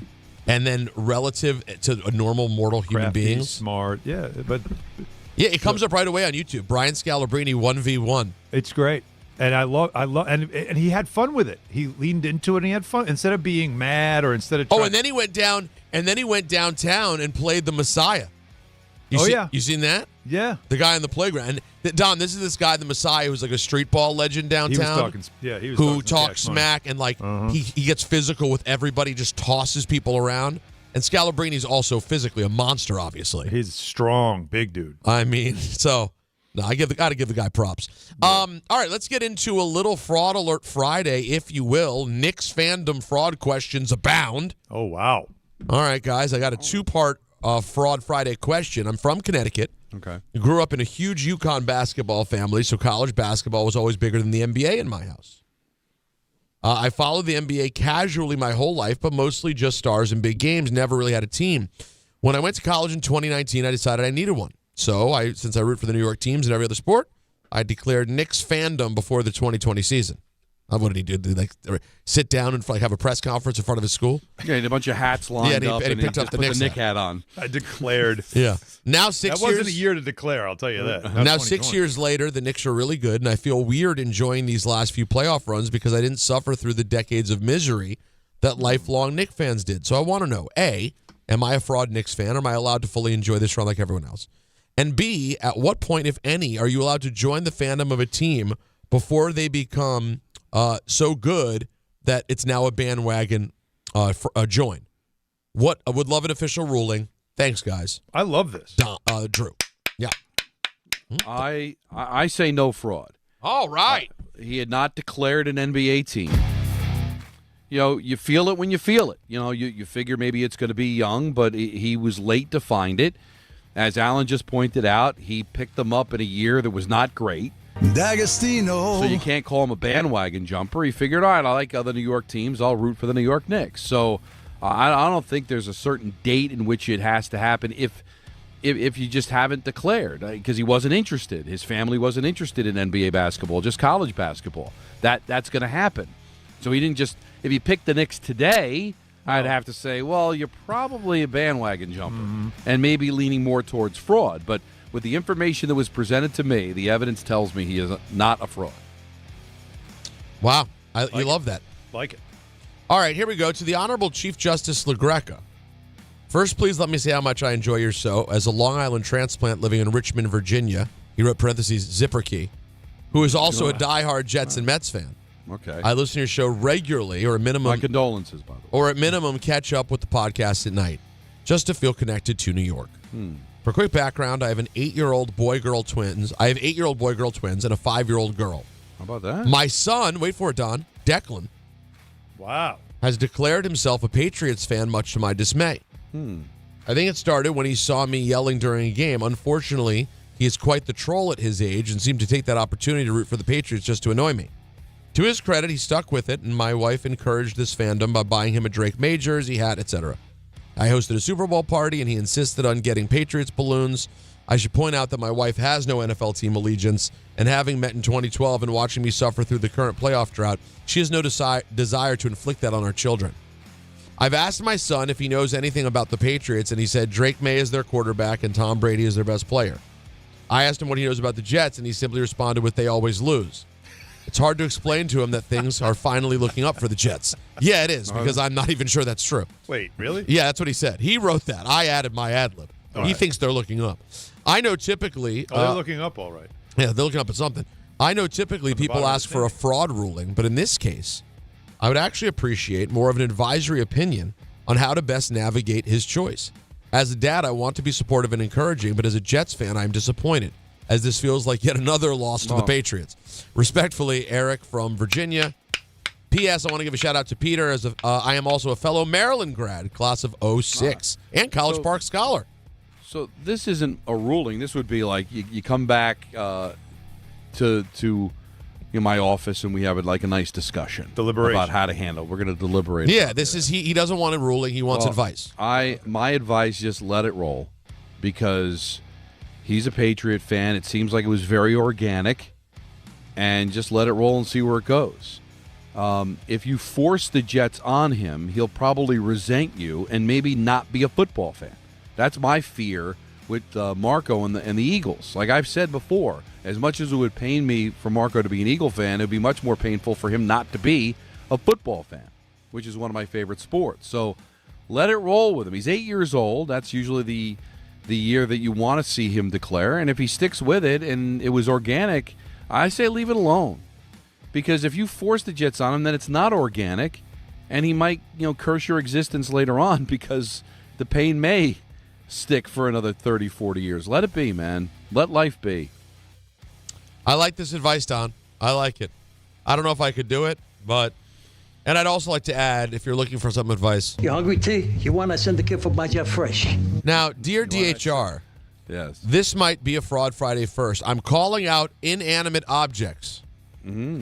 I think the Kith Knicks collection is some of the best looking gear out there, but I never want to buy any, because wherever they use the logo, they replace the word Knicks with Kith. It feels like you're a bigger fan of the brand than the team. I can't imagine walking into a playoff game at the Garden, surrounded by fans, repping the team, wearing a shirt that doesn't say Knicks on it. So I ask you, am I crazy, or is the Kith Knicks collection fraudulent? Matt in Brooklyn. Nuanced. Oh, I love it. But I love the nuance. No, this is beautiful. This is someone who gets it. I'm with him. I listen, I think it makes sense for them to care more about their company than a particular team, but I've always felt that there's something going on. It's weird. Are you a fan of the team or the product? The whole thing is just weird, and I'm going to call fraud on it. And the other thing, too, I wanted to bring this up, but since it came up again, dude, it's the conference final.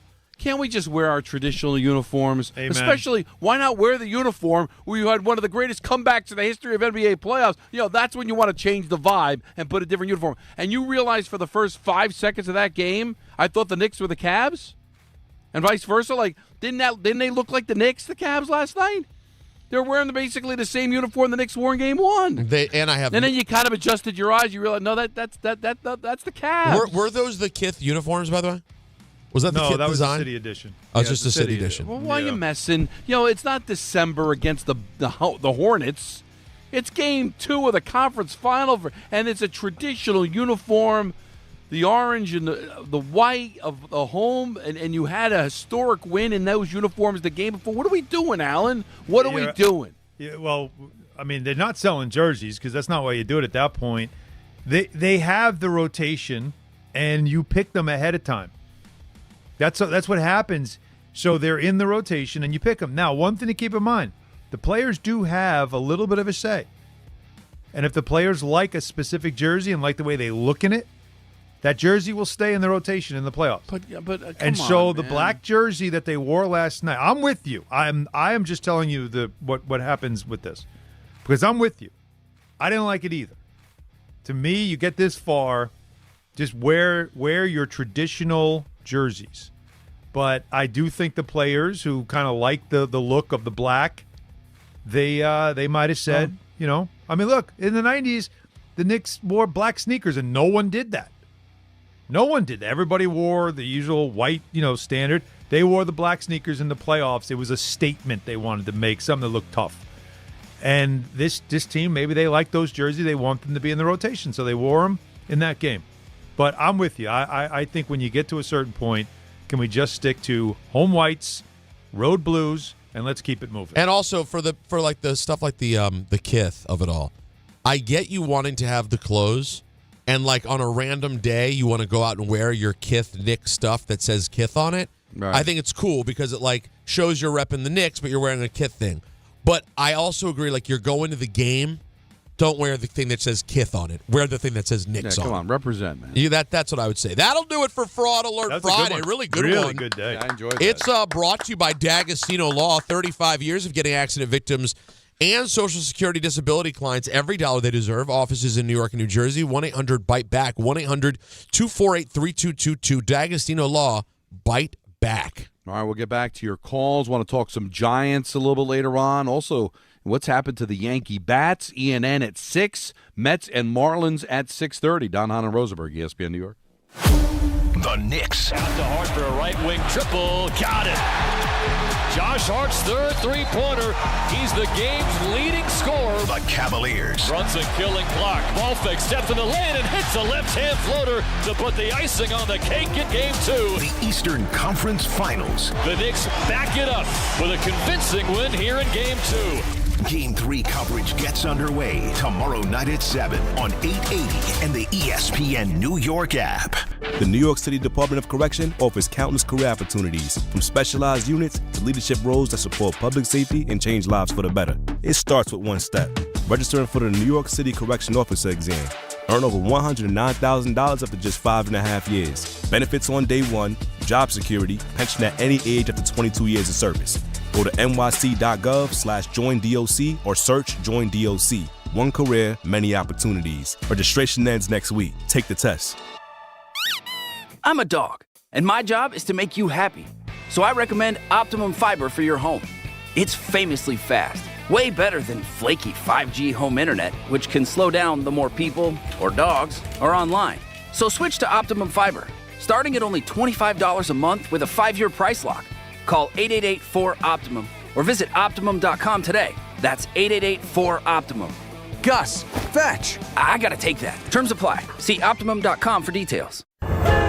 Wherever your day takes you, across New Jersey, into New York, or down to Philadelphia, New Jersey Transit gets you there. Skip the traffic and stay on track.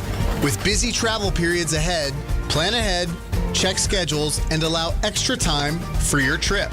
From work days to weekends, New Jersey Transit keeps your routine moving with reliable, convenient service. Ride smart. Plan your trip at njtransit.com. This is the Michael K. Show. Calling up the kids is really smart because it changes everything. Changes the energy in the room. They were on the precipice of falling off a cliff and having their season be irrelevant. This is a positive that David Stearns has done. Why keep these young players that we think is the future? Why not make them the present when the present is so terrible? The Michael K. Show. Weekdays at 1 on ESPN New York and streaming live on YouTube.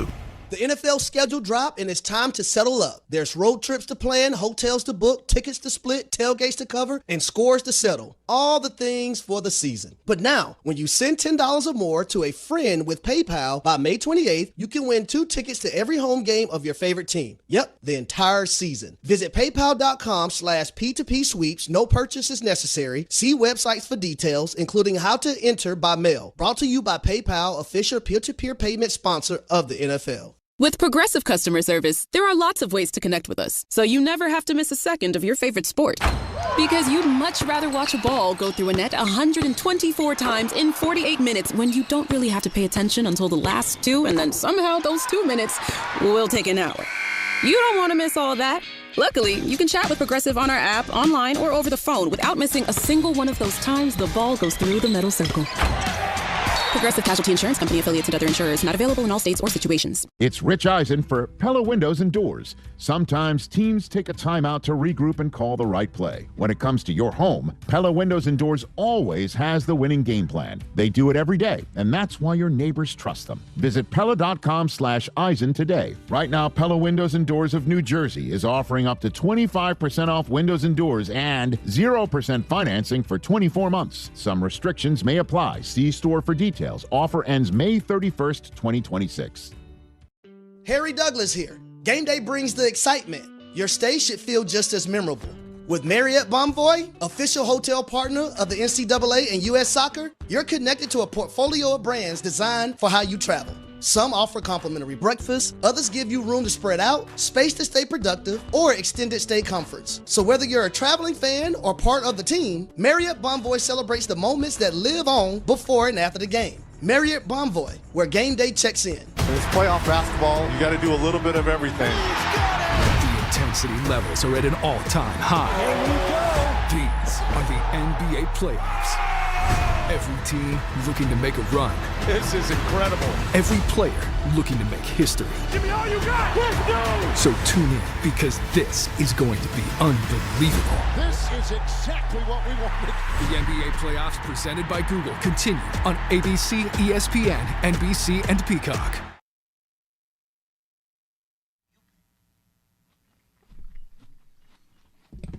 Just Cleveland? Yeah, it's sad Cleveland music, and they are at a crossroads. Oh. You're right. Subscribe to ESPN New York on YouTube. Stream the full Weekday Lineup live. Watch complete replays and catch up fast with can't-miss highlights. Jump into the live chat, react in real time, and make your voice part of the show. Subscribe to ESPN New York on YouTube now and stay locked in so you never miss a moment. 1-800-919-3776. Knicks up 2-0 on the Cavs. They will be playing at 8 o'clock tomorrow from Cleveland, first road game of the series. Let's get back to the busy phones before we get to the 5 o'clock hour. Let's talk to Paul in Philly, who wants to apologize to me. What's that about? Hey, Don, I just wanted to apologize. Yesterday, I mixed up my years, 94 and 95. Thank you for playing the music. Mixed up my years.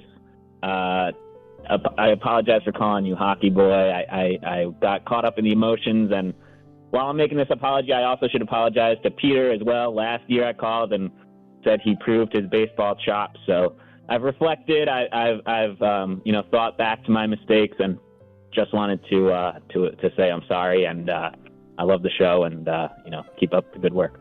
Wow. Thank you, Paul. I mean, that's some serious contrition there. Alan missed the phone call because he went to do his Knicks stuff. That he agreed with you on our argument at the end of the show yesterday, and then he said he thought about it, and he's not surprised because he called me Hockey Boy. But in defending you, he said that the Knicks came within a Patrick Ewing finger roll of beating the Rockets in '94, and after he hung up after calling me Hockey Boy, I'm like, you should bring some better information, because that was 95 against the Pacers and not 94 against the Rockets. And if you're going to come at me, come at me with some actual information that's correct.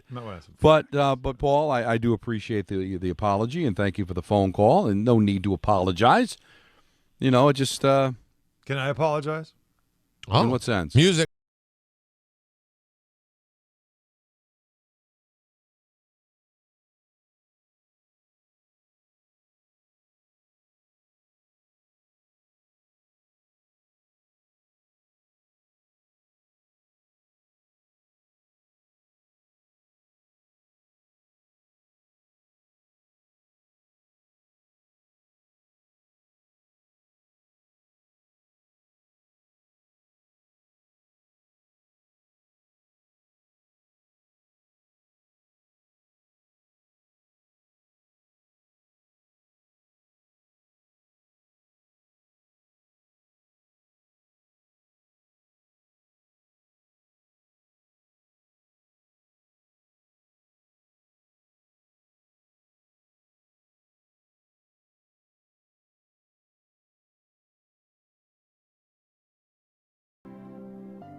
Now I do it again. You know why? What? You know why? Why? Because I sent Don a very heartfelt text during the game while I'm working. It bothered me that much. Take it all off. And what you say? And I sent him a heartfelt, I feel bad. I shouldn't have made it personal. I should have just made it clear you're not convincing me instead of it being like me versus you. And he left me on red. Oh. So how am I supposed to feel now? Peter, Don, Alan. Wow. Don, you on left red. him on red after the apology? Well, ouch. Here's the issue. Ouch, ouch, ouch. That bothered me for a good portion of the day today, because you had sent it before the show was over. He actually sent it in segments, 6:37. Yeah, Peter, where was it's always dangerous to send texts in message. So I see it's a message from Alan, but I'm on the air doing a show. Mm-hmm. So then I put it down, and now it kind of leaves. I get other text messages, and I don't think about it. Mm-hmm. And then I put the phone away. I woke up this morning, and I saw the text message, but it was a very, very busy morning. It was family day at my son's school, so we had to get up very earlier than usual to be there. And then it just got away to the point where it felt like if I responded that late, that it wouldn't hit right. So I was like, oh, we'll talk about it during the meeting. And it never came up in the meeting. And it was not necessary anyway, Alan. I do appreciate you reaching out. Man. Sorry, bro. I just didn't think that, we're just getting an argument. It was a friendly argument, and you just got, mad. And I always used to get upset with Michael because it's a triggering moment, because Michael would do that whenever it was baseball, and it was almost be like, you're wrong. My opinion wasn't valuable because he's a bigger baseball guy than I am. So, but I realized that's not what you're about, and it really was unnecessary. So I didn't ignore you.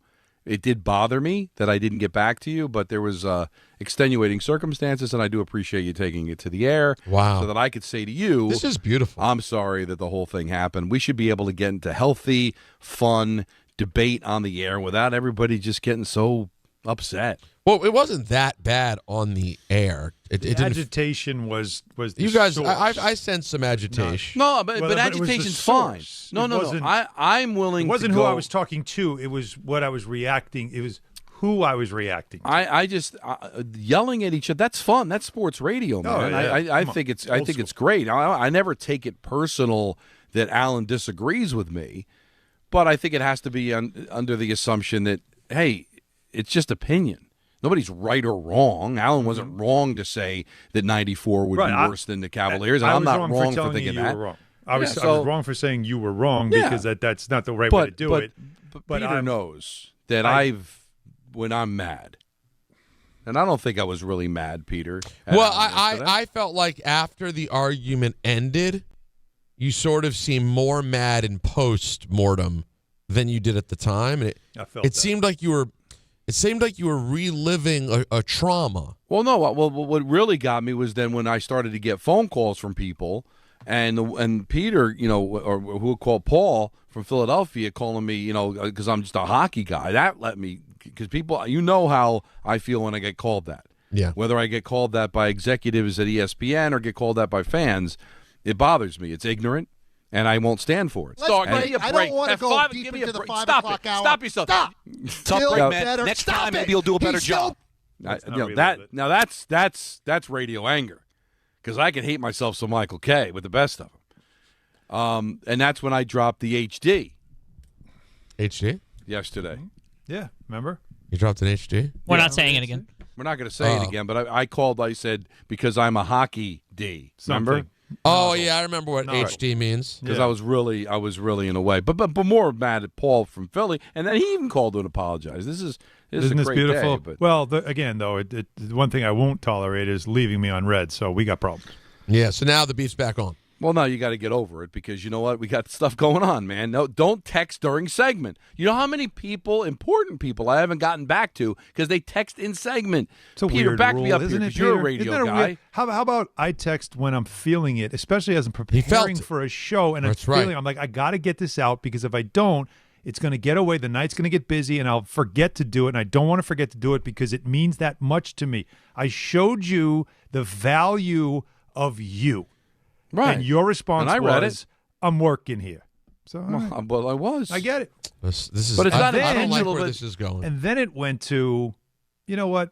I'll get back to never. I don't think this has gotten better. You know what? I think that's on you, man. 1-800-919-3776. Knicks, Giants, Yankees. We got a lot to do here. We got to squeeze into an hour and a half before Mets baseball on ESPN New York. Chris Carlin with you. Glad to be joined right now by Taylor Canfield. He is the U.S. Sail GP team driver. And we are all getting ready for the Mubadala New York Sail Grand Prix coming up at the end of May. Taylor, how we doing? Yeah, we're excited for the home event in New York. And, can't wait to be there and racing in front of all the fans. Now, what is your role as driver of the U.S. Sail GP team? So as a driver, you kind of have two different roles. One is trying to help make sure that the boat is going, as fast as you can around the racetrack. And then in addition to that, it's kind of the decision maker on board and, using the information that I'm getting from the whole team and the coach booth to kind of make those split-second decisions around the racetrack. It sounds like an awesome atmosphere. What's the energy going to be like sailing right at New York City? There's no better feeling racing in front of the home crowd, representing our country and hearing their cheering through our headsets that we have on board is, it gives me the chills just thinking about it. So we're pumped. We're looking forward to the Mubadala New York Sail Grand Prix coming at the end of May. Taylor, thanks. Partner with Amazon Hub Delivery to earn extra revenue for your business with your business. Assist with local Amazon deliveries and get paid for each package you deliver. When you become a partner, you and your staff will deliver packages to customers in your area on a schedule that works for you. You'll gain extra revenue, increase exposure for your business, and connect with your neighbors. Plus, it's easy to get started with no delivery experience, long-term contracts, or startup costs required. If you're interested in learning more, visit Amazon.com/Hub Delivery. That's Amazon.com/HUB Delivery. Hey, this is Jalen Brunson. What's up, Knicks fans? This is Josh Hart. Knicks fans, it's Mikal Bridges, and this is your home for New York Knicks basketball. This is 880 ESPN and the ESPN New York app. Prizes, flyaways, even cash money. You want it? We've got it. Find a list of all contests and official rules by visiting ESPNNewYorkContests.com. That's ESPNNewYorkContests.com. Now let's take a look at the traffic with Brandy Scott. Thanks, guys. We're going to start off in Jersey Turnpike southbound. If you're heading toward the Goethals Bridge, you definitely want to stick with the truck lanes. Crash in the car lanes, blocking the right lane by Interchange 13. You're solid there moving past Newark Airport. You've got some slowdowns on the Parkway southbound. Looks like everybody's heading to the shore, even with the rough weather this weekend. Slow go there between 138 and Wall and the Toms River Toll Plaza. Inbound George Upper Deck, about 20 to 30 minutes from 8095. Just going to get heavier. We've got the Yanks home tonight in the Bronx. Heading over to the outbound George, worst of it Cross Bronx westbound. You're crawling from the Bruckner on through. Outbound Lincoln, your best bet at 20 to 30. Outbound Hahn and you close to an hour. This report is sponsored by the Danny Did Foundation. The Danny Did Foundation closes gaps in epilepsy care in memory of Danny Stanton, a child lost to epilepsy. Visit DannyDid.org for safety resources. Enjoy your life, Danny Did. I'm Brandy Scott on 880 ESPN New York. The NFL schedule dropped, and it is time to settle up, people. There's road trips to plan, hotels to book, tickets to split, tailgates to cover, scores to settle. All the things for the season. But now, when you send $10 or more to a friend with PayPal by May 28th, you could win 2 tickets to every home game of your favorite team. Yep, the whole season. Visit paypal.com/P2P sweeps. No purchase necessary. See website for details, including how to enter by mail. Brought to you by PayPal, official peer-to-peer payment sponsor of the NFL. Harry Douglas here to tell you about Confetti Craze 5-Hour Energy. It tastes just like the best birthday cake ever. Vanilla, buttery, frosting vibes. It's basically a party in a bottle. Confetti Craze makes it easy to turn any day into a party with its delicious birthday cake flavor and big birthday energy. And here's the best part. All cake, no sugar. I bring these tiny bottles everywhere to cakeify my day with tasty caffeine boosts. The Funfetti flavor is back on 5hourenergy.com or on Amazon. Crack open a Confetti Craze 5-Hour Energy shot today.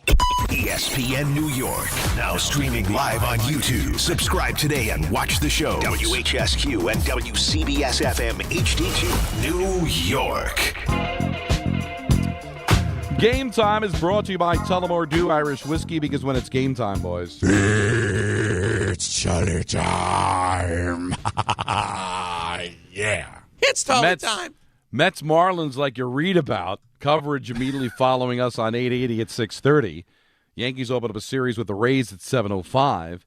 And coverage of Spurs Thunder Game 3, a little scouting for Knicks fans, will be on 1050 at 8 and joined in progress on 880 following the Mets. Tullamore Dew, the original triple distilled, triple blended, and triple cast matured Irish whiskey. Be sure to grab a Tullamore Dew or try the new Tullamore Dew Honey during today's action. Glasses up to enjoying Tullamore Dew responsibly.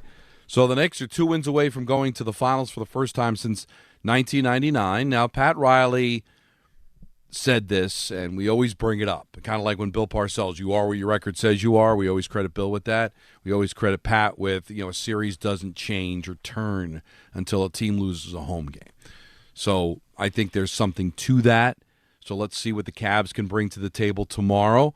Our coverage will begin at 7. Tip-off is set for 8 o'clock right here on 880. But we open the show with this, and we'll finish up with your calls at 1-800-919-3776 before we get to the Giants and the Yankees, is that, we talked to Frank Isola about it. What is it that would concern you that could bring the Cavaliers back into the series or, dare I say, win it? And to me, outside of an unforeseen event, an injury, kind of what happened against the Heat, players coming off the bench in a brawl and getting suspended. Like, I think we're at that level. I don't think we're being conceited Knicks fans. I think we're talking facts here. This team's won 9 in a row. Only 12 other teams have ever done that in the history of the NBA, to win that many games in a row. The Cavs, I don't think, are that kind of a team. I know they did it against Detroit, but that was Detroit. They're not going to do that against this Knicks team. Am I wrong to proclaim that if everything stays the way it is, the Knicks are moving on to the NBA Finals? No, something has to change, Don, for this team. And the first thing to point to is in Game 2, their bench was 1 for 15 from three-point range. And you can't survive that. You don't survive those types of shooting nights, because the Cavaliers' defense isn't elite. It's good, not elite. Their offense is what can be elite at times. So we knew, and the Cavs knew coming in, the only way they could compete with the Knicks is to make sure that their offense was clicking, because they're going to have to score to beat this team, because that Knicks offense is very good and their defense is good. Why they beat the Pistons was because Detroit's offense was very, very pedestrian. They were known for their defense, so low-scoring games, but the Cavs could take advantage of playing low-scoring games because they have a better offense. In this series, they've got to get more than 105 points. And you're not beating the Knicks with 105 points. No, you're not going to do that. So, especially if you don't have an elite defense. So I think they've got to get – they know it. They've got to get somebody to knock down some threes. Merrill can't go 0 for 7 from 3. You heard Frank bring up Dean Wade. Dean Wade's a starter. He scored 3 points in the game. You can't have a starter give you 3 or 4 points. You got to get – especially if your bench isn't doing anything. So you go home where you're 6-1 in the playoffs and you're comfortable, and benches traditionally play better at home. You're more comfortable. That's what you're watching, is to see, will their offense open up and put up some points and put pressure on the Knicks to try to keep up. Now, Peter, I'm going to kick it old school with this. All right. Kick it old school, he said. That the Giants, back in 1986, rolled to the Super Bowl. They played the 49ers in the divisional round. Yeah, sure. Beat them 49-0. Killed them. Beat them pillar to post. Mm-hmm. But early in that game, Jerry Rice caught a pass, a slant, and he's off to the races. Mm-hmm. He's going to score a touchdown. And God knows why, he dropped the ball. Fumbled it. Giants recovered it. Didn't score. And my feeling was at the time, all right, Giants would have won the game 49-7 instead of 49-0. Okay. Like, people was like, oh, that would have turned everything around. That would have changed it. No, it wouldn't. The Giants were better. It would have changed the score. That's how I feel about the Merrill miss. If Merrill hits that shot, I think the Knicks win in 5. I really believe they're just better. And they proved it. It's just that all we would have looked at is, all right, the comeback just fell short. And it rimmed out. I think the Knicks proved that, all right, that was your shot. You didn't get it. If they got the shot, I don't think it changes anything. Everybody would have talked about the next day. Oh, Knicks lose game 1 at home. You know what that means. I think history is going to show that if that Merrill shot went down, it would have just been a win. It wouldn't have changed. I hear what you're saying, and I think in the case of a one individual game, it really makes sense. I think changing the winner, changing the outcome of the first game of a series has such a ripple effect. Like, while I do agree with you, the Knicks are just a better team. Better teams lose series. It happens. And as we saw statistically, and we pointed this out, particularly when you lose the first game at home. Teams lose series. I can't prove you wrong, but now we're playing the game of the emotion, the fragility, if you will, of a team that can't have something bad happen to them. I think the Knicks kind of have proven that they could dust that off more than past teams can. And I think learning the lesson from last year is one of the reasons why.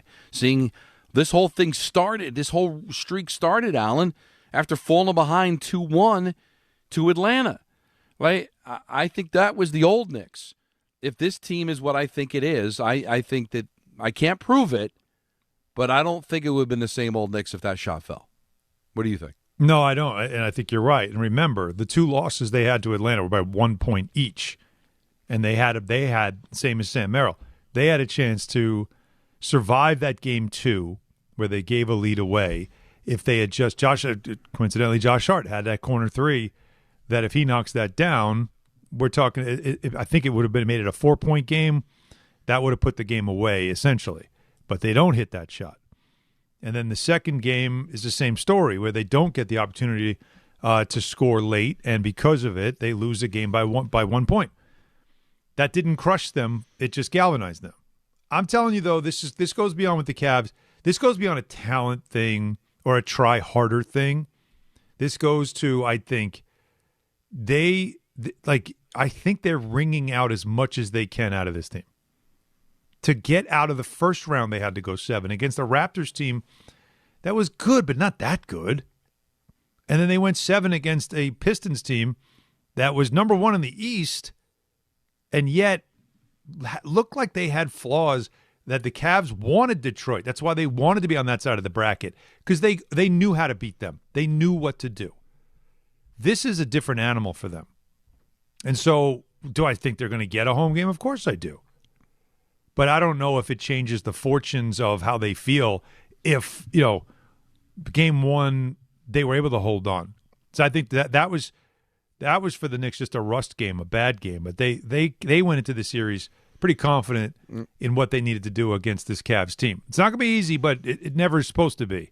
But here I'll give you why game 3 is something to watch when it comes to the Cavs offense. In the playoffs, all right, they're now 2-7 on the road, where they average under 105 points a game. They shoot low 40%, and they shoot 30% from 3. At home this year, they're 6-1 in the playoffs. They score 114, almost 115 points a game at home. That's a 10-point difference. They shoot almost 50% from the field and 38% from 3.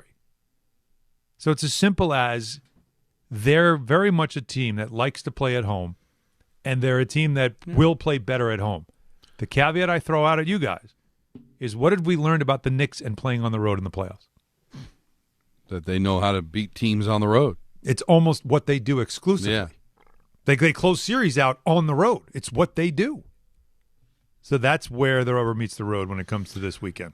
Yeah, I just think we've gotten to a point with this Knicks team that if they lose, it'll be because the team played better, not because of some psychological thing or, like we're always finding excuses, right? Like, typical Knicks or the karma or. Nah, this team is different. No, I just think you'll lose a game because you didn't shoot well. It just wasn't your night, or the Cavs brought it. No other reasons besides that.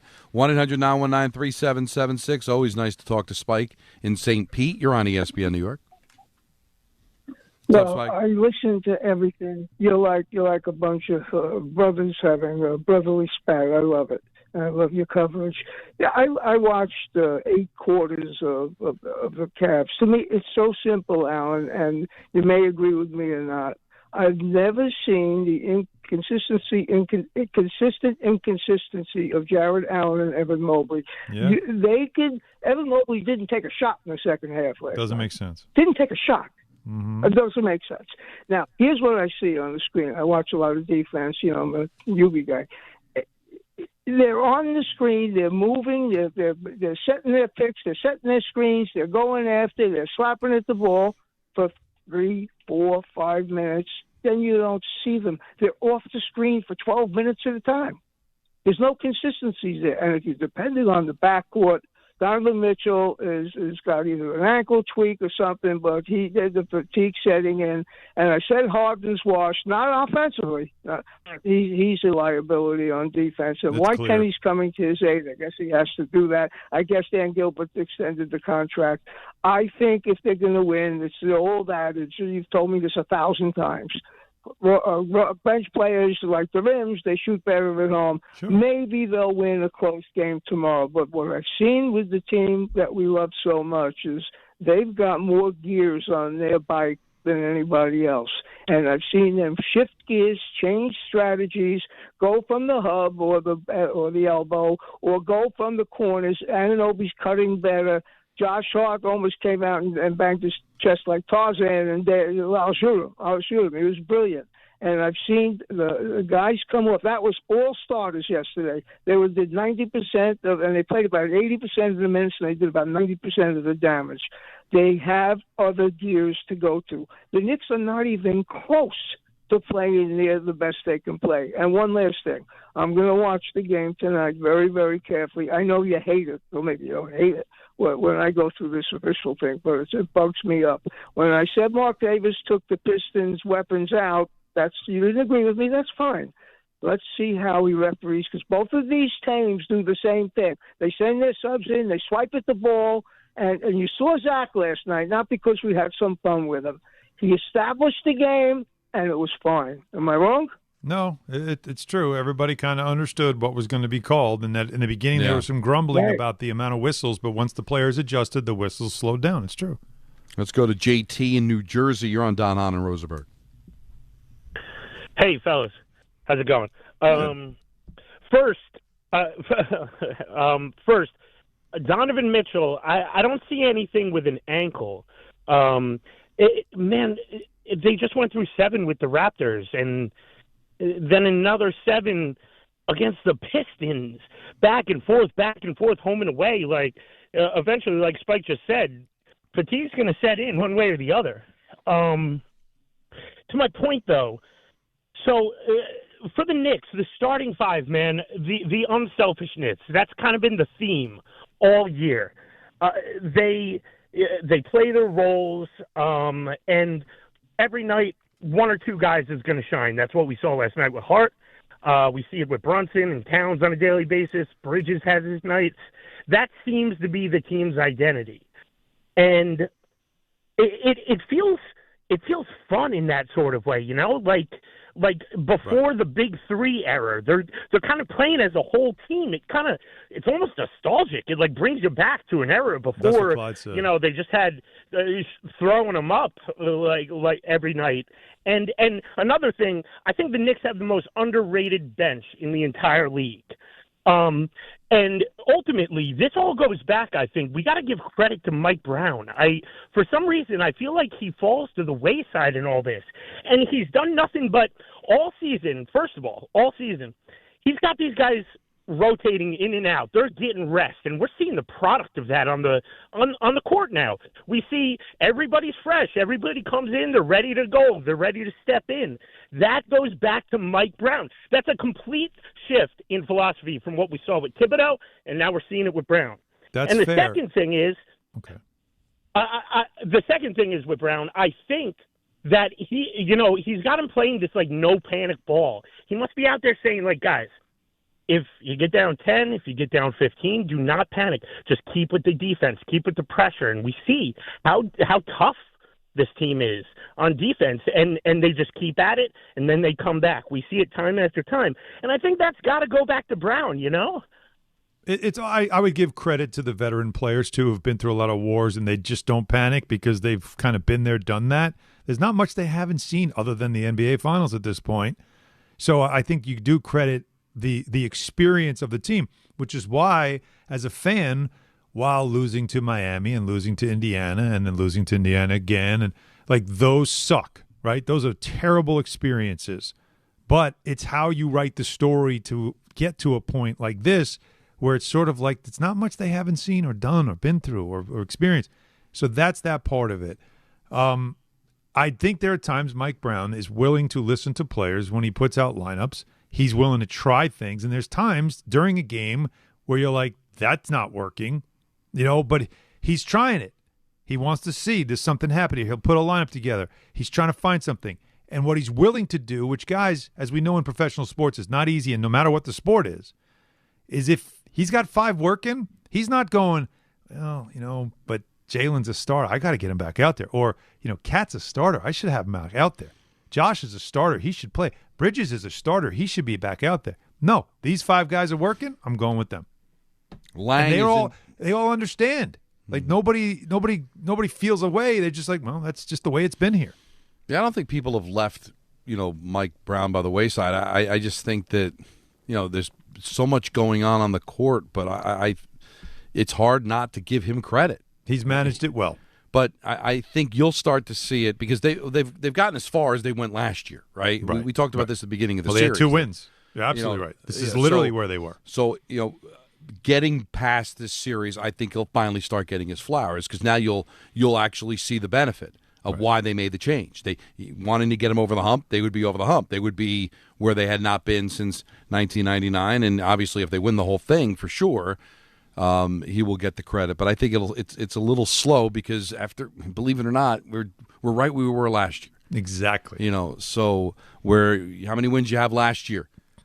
10. It was 10. You got 10 now. So now it'll start to change for sure. Lang is in Connecticut. You're on ESPN New York.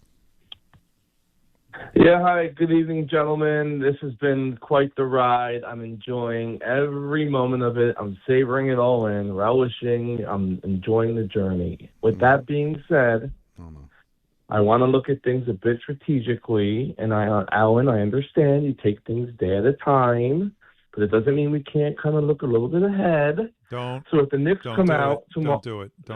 Don't do it. I'm telling you, you'll set me off. Don't do it. I see what you're going to say, and I'm telling you, don't do it. Don't do it. Don't tempt fate. I understand. Don't do it. But if and when they win, Don. What about resting OG and Anunoby for Game 4? Because it's very easy to aggravate the injury. When you have a hamstring and it's tight, you can easily re-aggravate it. So you're saying if they get Game 3, if they steal Game 3 tomorrow, would you consider resting OG in Game 4? I'm out! It's so performative, and thank you for the phone call, I guess. No, goodbye. Why is it performative? Because this is not what you do. It's not what you do. He's right. Because look, he's trying to give us something different because it is a very performative thing that's happening right now. Let me think of something that no one else would say. And it's a completely absurd thing to do. First of all, OG Anunoby right now, if they're up 3-0, and you said, we're going to sit you, OG. You know what he's going to tell you? The hell you are. Yeah, come on. Give me a break. break. For 2 freaking weeks, dude. I'm playing also, in this game. You saw how rusty he was in Game 1 because the Knicks hadn't played in forever, and tack on, 4 more days for him because he hadn't played since Game 2 of the Sixers series. Now, if you sit him in Game 4 and you win, and now you got to sit and wait for the Spurs and the Thunder. Now he can be even more rusty for Game 1 because he would have sat a couple of days longer than everybody else. For what? If he's hurt, if he's really legitimately hurt, it's a different story. If it's 3-0, aren't you going, let's finish this thing in 4? Let's finish this thing as soon as we can, not tempt fate, not mess around. Why would you do that? This is the problem with the NBA fan, though. Yeah. This is exactly it, Don. They complain about load management. What's the first thing they all run to, though? Yeah. Whoa, got to protect him. He might get hurt. He might get hurt. Playing more doesn't get you hurt. Playing more gets you in better rhythm. I'll just say 2 things. One, I don't necessarily agree it's a performative argument. I think the person could actually believe that. I don't think that's. I think Lang believes it. Yeah, I don't think he's just putting on. You might hate the idea, but I see why you'd say it. I mean, he's on brand with this stuff, though. This is what. But if you're out there as a fan and you believe the only thing that could keep you from a championship is losing one of those big 3 players, I do understand why you'd be nervous about this particular kind of injury that can be re-aggravated. While I also agree with you, though, it's not the move. Now, if you win, if you're up 3-0 heading into Game 4, and you think, and you're getting any sense that you don't want to give him a heavy load on in Game 4, okay. Well, that's different. That's a different conversation. Yeah. But I you guess can't what just you're sit saying, it Peter, down. is the smart thing to have done here is just say no, next call. Yeah. No, I don't think so. I don't think so. Well, listen, I enjoyed. We spent a minute yesterday on a guy who said OJ was the reason that the Knicks lost in the who said that? final. Did I miss that call? You did. Here's the thing. Here's another yo-yo. Here's another one. Ill-prepared. At least Lang was prepared. We just disagree with him. Okay. The caller yesterday was right after the HD thing, where the guy called up and said he blamed OJ for them losing in '94. Why? Because he goes, because it happened in Game 5, and it killed their momentum and kind of ruined everybody. Everybody was watching that instead of the game. It was Game 4. It wasn't Game. Well, no, it was. No, he said Game game 6. 6. He said it was in Game 6. Yeah, no. No, it was in Game 5. He thought it was in Houston. The game was at the Garden. Yes. So he, first of all, blaming OJ was a yo-yo opinion anyway. But the reason we spent a minute on it because it was another caller ill-prepared with misinformation. We had the wrong year for the finger roll, and that was followed by the wrong game for OJ. And then you said, I was watching it. Well, you were obviously squinting your eyes because you thought Madison Square Garden was Houston. Yeah, was the Summit. When instead, Bob Costas was courtside at the Garden. In fact, that's literally what he says. And people were watching on TV monitors in the Garden. No, I'm telling you, Alan, don't ever leave again. I understand you got an MSG, but really, the weirdos come out at night after you leave. The creeps come at it. Lang was on this wall for a long time for a reason. He's trying to get back. Yeah, that's a good point. Lang is he was banned. He was banned because he does come up with like I listen. I give Peter credit, for trying to make it work for him, but I know the cut of his jib. I know where he's coming. So, but whatever. Well, that part's the person individually may be that. I don't think the question is all out insane. Oh yes, it is. I get it. It's not. It's not an insane thought to say I'm nervous about OG Anunoby's availability in the finals. It's not an insane thought because you know that so OG goes often is the way the Knicks go. So I get being concerned about it. At this point, everything's going so well. It's logical to look for how could this thing get derailed. The most likely way that this thing would get derailed at this moment, sadly, and God willing it won't happen, is an OG Anunoby injury. That's the most likely thing. Right. But, I'm sure Brunson's feeling something. He probably would like a day off, too. Can't afford to lose him. Well, how about play the entire bench? You're up 3-0 anyway. Give everybody a rest. But Brunson's not dealing with anything. At least they're kept all him out of dealing games. with something at this point. Can we not 100 talk? games in. Let's just not speak this out. Let's not speak it out. What are we doing? What are we doing here? Is this amateur hour? We're not a bunch of fanboys. The role of Michael Kay is being played by Don LeGrec. It's time to break. All right, take a break. Look at you. From pariah to extension. Don Hahn and Rosenberg, ESPN New York. The Knicks. Out to Hart for a right wing triple. Got it. Josh Hart's third three-pointer. He's the game's leading scorer. The Cavaliers. Brunson killing clock. Ball fake, steps in the lane and hits a left-hand floater to put the icing on the cake in Game 2. The Eastern Conference Finals. The Knicks back it up with a convincing win here in Game 2. Game 3 coverage gets underway tomorrow night at 7 on 880 and the ESPN New York app. If you think a new central air conditioning system is out of your budget, think again. Sloman's is here to change the game with their preseason super sale. They're now offering cutting-edge 18-SEER 2026 refrigerant-compliant R45-4B systems expertly installed by their certified technicians, all at the lowest prices of the year. That's right. Get started with 0 down, 0 payments, and 0 interest for 18 months. Plus, they're including a comprehensive service plan for 5 years, including annual system checks, filter replacement, and refrigerant to keep your AC running smoothly all summer long. Call Sloman's today at 516-932-7000 for your free estimate. But hurry, these cool savings won't last. That's 516-932-7000 or visit ac.slomans.com. 18-month promo period, no payment, no interest, and no down payment offer. The offer is available through a third-party bank. On approved credit, interest is waived if loan is repaid in full during the same as cash period. Terms and conditions apply. First, I take a sabbatical, then do absolutely nothing. Glorious. But what? You'd win the New York lottery, then do nothing? Well, I'd also commission a cutting-edge mobile bed, so I never stop doing nothing, even when I leave my house. Okay, but how can you do even less? Well, I'll spend 6 months living with a Honduran capuchin monkey troupe to learn how to pick things up with my feet, so I never have to lift a finger again. Oh, you'll be a hit at dinner parties. New York Lottery. Can you imagine? Play today. Please play responsibly. Must be 18 plus. Gambling problem? Call 1-877-8-HOPE-NY or text HOPE-NY. Some stages celebrate. This one tests everything. Every drive, every approach, every putt. Pressure builds, resilience matters, and history waits for the bold. In June, the 2026 U.S. Open Championship returns to the Hamptons at the iconic Shinnecock Hills Golf Club.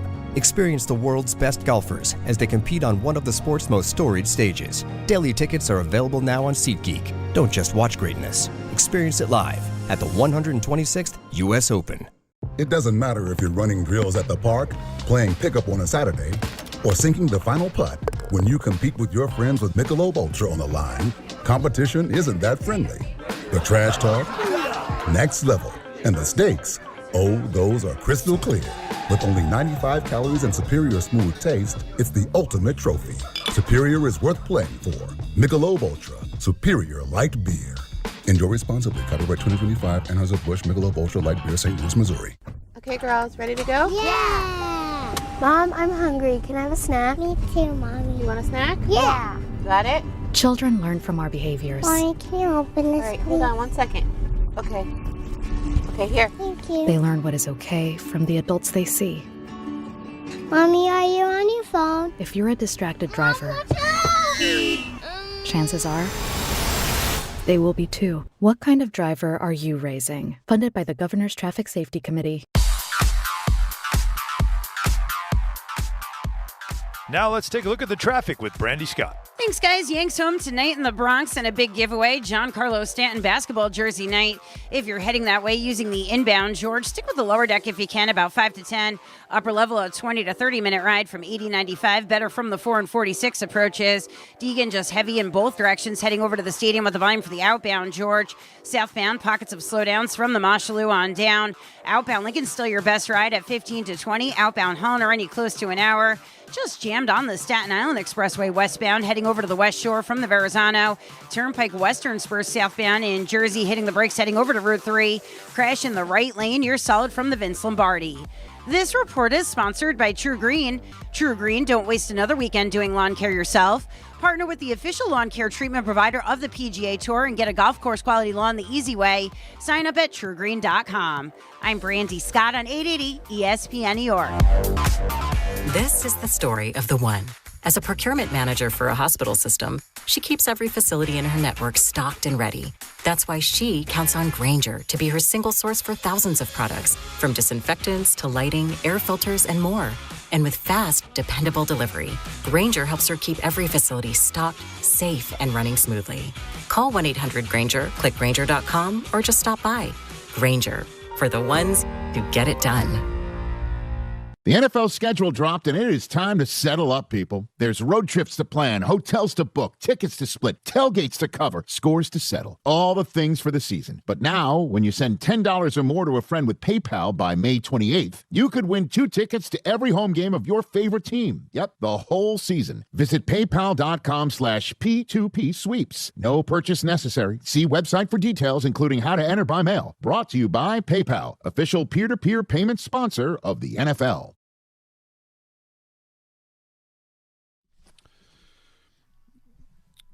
So, yesterday, late in the show, just after the show, Joe Schoen signs a contract extension with the New York Giants, and it's kind of interesting. Many people, myself included, felt like, a clean house. Dable, Schoen, let him go, move on. But he stuck around because I guess he was going to help with the transition, and actually it was labeled as he was going to help find the new coach. Ends up being John Harbaugh. They work together. They deal with the draft. John Harbaugh likes him, and he keeps him. So I'm all for that. If you're on board with John Harbaugh, you got to be on board with his decisions. But I thought about it a little bit more, guys, and I'm just thinking that what the Giants did by extending Schoen is they doubled down on what they thought the problem was, and that was Brian Dable. They basically have told you that the debacle that has been the Giants over the last few years was a Brian Dable problem. And they got rid of him. Schoen stays. They obviously didn't think he was the problem. They replaced Dable with, a future Hall of Fame coach. Aren't they telling you guys that problem solved? I think so. I think first thing that you acknowledge is that Schoen and Dable were sort of a collaborative, right? They were not, one wasn't in charge of the other type situation. That changed when John Harbaugh showed up. We all know who's running things, right? So Joe Schoen's new boss is the head coach. And his willingness to work in that situation. And, I think Harbaugh probably wanted to see, all right, let me work with these guys. I'm sure the Maras probably said, we like him. He's done some good things. See what you want to do with him. We'll leave it up to you. And from what I know, they went through the draft process. John liked what he saw and was like, yeah, we can work together. I think we can do it. I'm fine because I'm still making the final decision anyway. So you're working for me. And Joe was quite happy to do that. And if you like this roster, I mean, a lot of it is him. You know, if you're excited about Dart, well, he traded back into the first round to get Dart.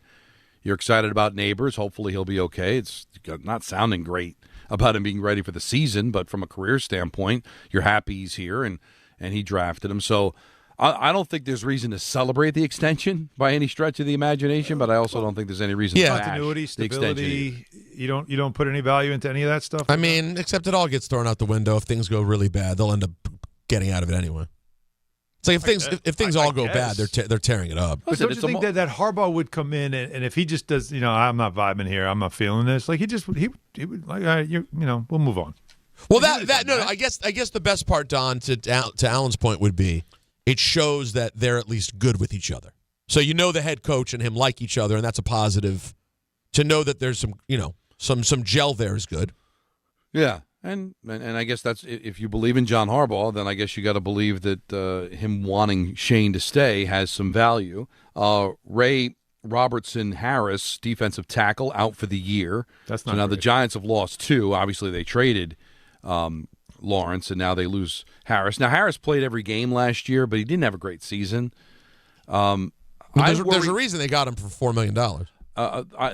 But I really believe in my heart that you could make the case at least 75% of the reason why a team wins is because of their coaching.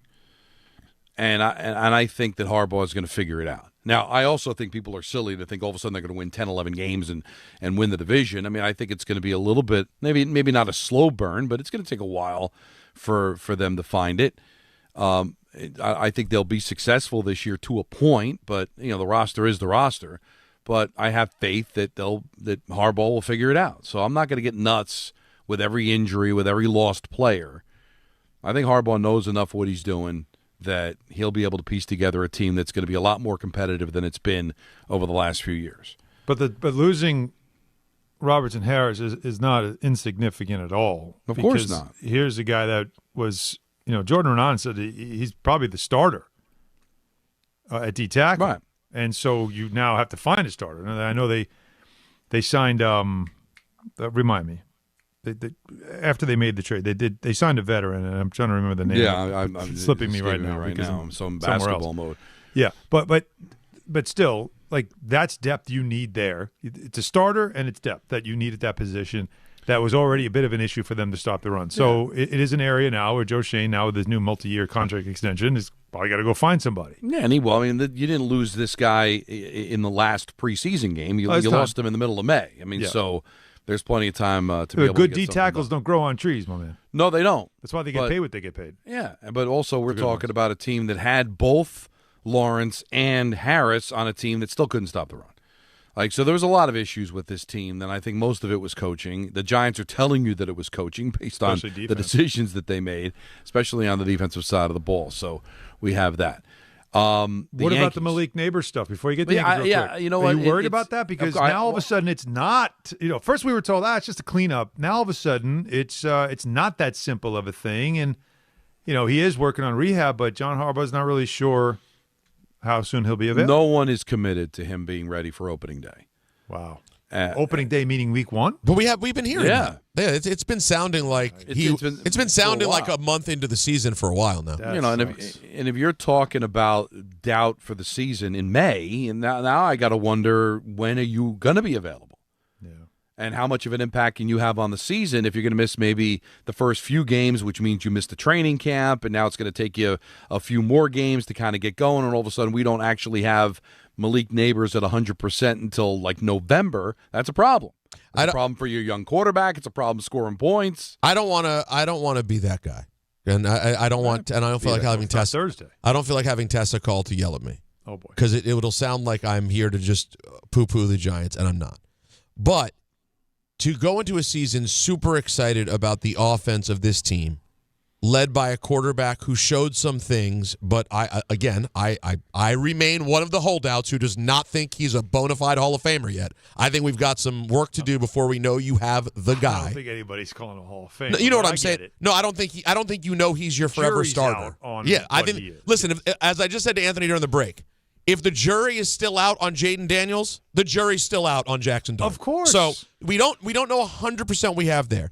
We don't know if we have Nabers until October 1. A lot of the offensive excitement that people had last year was put into an overachieving fullback who broke his everything and is going to be coming off of that next year. There's some concerns about the offensive side of the ball in this team. Well, I don't look at the Giants as it's got to be this year. I mean, this has Juan Soto vibes. Like, oh, you didn't win the World Series with him in his first year. Like, no, it's a long-term thing. I'm trying to become relevant again. I want the Giants to start playing meaningful games in December again. I don't want them to be an embarrassment anymore. But the thought of, oh, they're going to win 10 games and be in the playoffs this year, yes, that thought takes a hit when you hear about Nabers. And you hear about the problems on the defensive line. 65 or sooner. That's the slogan. 65 or sooner. But to me, it's about getting this team back on track and having some respectability. And just the hiring of John Harbaugh has done that. Now we'll see the moves that are made here. But, yes, Peter, you're right. If you think this team's going to win 9, 10 games and be in the playoffs, that's taking a hit. But I don't think the relevancy of this team or them eventually turning a corner has yet. You're right about Dart. I think people have been a little quick to anoint him as the next star. But you have to like what you've seen. And I think just having competency at the coaching position. Think about that. Your best coach over the last decade has been Dable because he won 9 games in his first year and was coach of the year. And that's not nothing. But otherwise, I mean, what kind of confidence did you have in McAdoo or Shermer or Judge? Now you got – if you end up having a tough year, it's not all lost because John Harbaugh is my head coach now. There's finally somebody – there's a grown-up in the room now. There's somebody that actually has a resume that doesn't have a name and a Social Security number on it. It is. You've got a guy with a resume. Yeah, so you got a couple of top 10 picks that you're really hoping to turn into something. And as we know, more often than not in the NFL, at offensive tackle and linebacker, you'd love to see them be impactful year 1, but you're thinking about year 2 and year 3. Mm-hmm. So to your point, yeah, this is about a build. I think there are a lot of people based on the high and because of the market we're in, the excitement about a flashy-looking quarterback like Dart, and people started getting like playoff horny for 2026. Well, and I don't know. I think you could have a year where you go 7-10 or 8-9 and feel that was a good step forward year. Well, you look at a team and you say, oh, well, if we had Harbaugh, we would have won the Lions game. And if we had Harbaugh, we would have won the Cowboy game. And then now they start adding wins based on if we had a coach, we would have won 8 games last year. So, of course, we're going to win 8 games this year. Different schedule, different set of circumstances. I love that there are Ravens fans going, if we didn't have Harbaugh last year, we would have won the Cincinnati game. And also, he's got – that's how it always goes. Yeah, so – But let's also remember that, your schedule is going to include, some pretty good teams. Right? When your schedule's not going to be one you're just going to roll through. Well, when you're in the NFC East, you've got 6 tough games. 2 with Philly, 2 with Dallas, and 2 with Washington getting their quarterback back. Did you guys play the win-loss? Did I miss that? No. We did not play it. We waited for you. You want to do the Yankee thing, or do you want to do that? I'd rather do the Yankee thing. Wow. I think we'll have a whole offseason to play the win-loss game. Last I checked, the schedule won't change. I know. I know. You know. It's always fun, and I feel like I'm going to miss out. No, we'll do it. But yes, the Yankees, we do have, there's a lot of Yankee things happening here. And if we did it before the Roy Robertson-Harris injury, we'd have to completely change our entire outlook. You know what? Honestly, you are being disrespectful to the defensive tackle position. Critical position. When you lose a starter, you are in a deficit on defense. They can't afford that. 65 or sooner. Oh, God, that is nails on a chalkboard. No, I got to tell you, I have a hot take. I think Alan hates Dave Rothenberg. No. You're What not do you a fan. think? What do you You're think? not a fan. At least say that. I'm not a fan of that. Oh, No. Then you're not a fan of him because that's all he is. That's who he is. Not all right there. he is. It's a lot of who That is he is. not all he is, but that is nails on a chalkboard. Sorry, okay? All right. I've had 3 hours sleep. The last thing Can I want to hear is 65. I want to hear one more time. I want to hear it. Let me see if he's right. I want to judge it. Play it now. 65 or sooner. No, he's not wrong. That's terrible right there. Nails on a chalkboard. That's painful. Has never been a way to describe someone that you're a fan of. Now that's also true. That thing, because he does the thing with his voice there. Both are true. He doesn't talk like that. There's a lot That's of almost truth being Cajun thrown out Don there. doing it.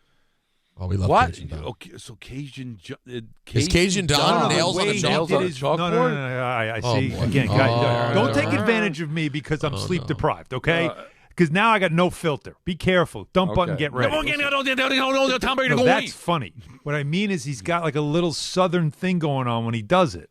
He doesn't talk like that. But when he does the 65, that's not how he talks. What that kid gonna do? 65 or sooner. Listen, Giants Dave has been in a cage for a very long time. You want to put him back now? I want you to be out of your cage. This is the problem. Let him go. If he was that bad, you want to unleash him. See how bad that sounds? That's terrible, man. Yeah, but nails on a chalkboard. That was almost Southern Don. Alan, that's terrible, man. That's terrible, man. Terrible. That's terrible. And offense has been terrible for the Yankees. More of your calls, last call crew, because it's 6 o'clock at CNN. It's Don Hahn and Rosenberg until Mets baseball at 6:30 on ESPN New York. The Knicks. Out to Hart for a right wing triple. Got it. Josh Hart's third three-pointer. He's the game's leading scorer. The Cavaliers. Brunson killing clock. Ball fake, steps in the lane and hits a left-hand floater to put the icing on the cake in Game 2. The Eastern Conference Finals. The Knicks back it up with a convincing win here in Game 2. Game 3 coverage gets underway tomorrow night at 7 on 880 and the ESPN New York app. If you're heading into summer without a medical emergency kit, you're taking a risk most people don't think about until it's too late. Summer colds linger and can turn into sinus infections that last for weeks. Getting sick right now before vacation can derail everything. And when you're traveling, finding a doctor and pharmacy is stressful. That's why I ordered a medical emergency kit. It's like having urgent care and a pharmacy right at home. It includes essential prescriptions like amoxicillin and generic Z-Pak to treat a wide range of common and serious illnesses. So if you wake up sick at home or on the road, you already have what you need. No waiting for your doctor, no hours at urgent care, no pharmacy lines, no copays. Just match your symptoms to the right prescription in your guidebook or call their telemedicine doctor standing by. Start on your meds sooner and feel better faster. Every home needs at least one medical emergency kit. Order yours online in minutes and it's shipped to your door. And save $45 with my promo code 880 at urgentcarekit.com/880. That's promo code 880 at urgentcarekit.com/880. Hey Yankees fans, gather a group of 10 or more and take advantage of our 2026 Yankees group ticket specials. Whether you're getting together with family and friends, organizing a fundraiser, or entertaining clients, your group will love bonding over the Bronx Bombers. Start planning your 2026 group outings today. Log on to Yankees.com/groups. Call 212-YANKEES or email us at groups@Yankees.com. That's 2026 group tickets. Call 212-YANKEES or visit Yankees.com/groups today. This is DiPietro and Rothenberg. 1-0. Knicks over the Cavs. And that is it for Game 1.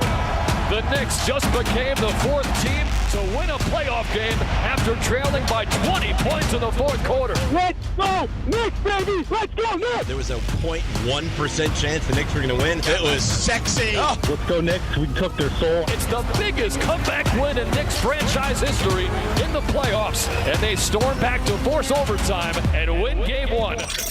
Morning Start with DiPietro and Rothenberg. Weekdays from 6 to 10 on ESPN New York and streaming live on YouTube.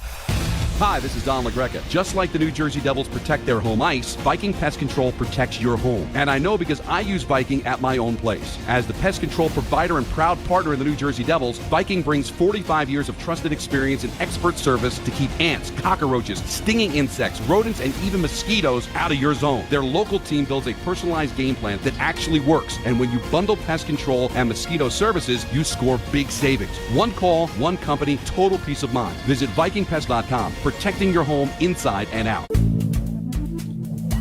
Good Karma Brands is proud to be an equal opportunity employer, providing equal employment, development, and advancement opportunities to all teammates and applicants. To learn more about careers with us, please send an email to talentacquisition@goodkarmabrands.com. That's talentacquisition@goodkarmabrands.com.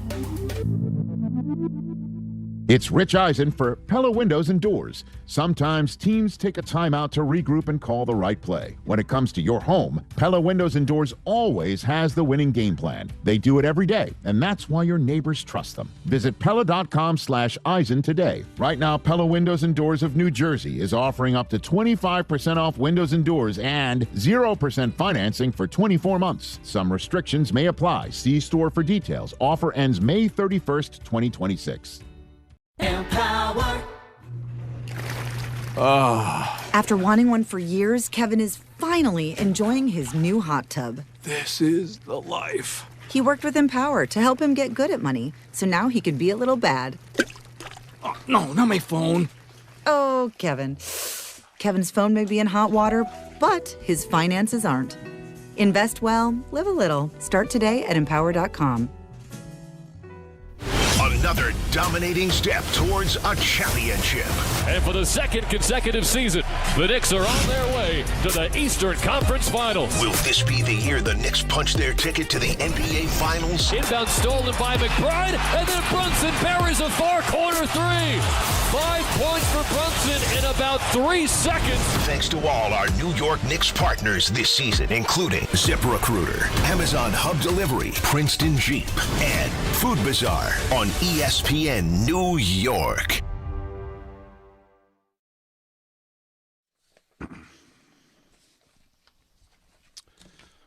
I know, Alan, you're knee-deep, actually probably neck-deep in the Knicks, but the Yankees just couldn't find it offensively the last 2 games of the Blue Jays series. Just one run in the last couple of games, shut down by an opener and a bullpen last night.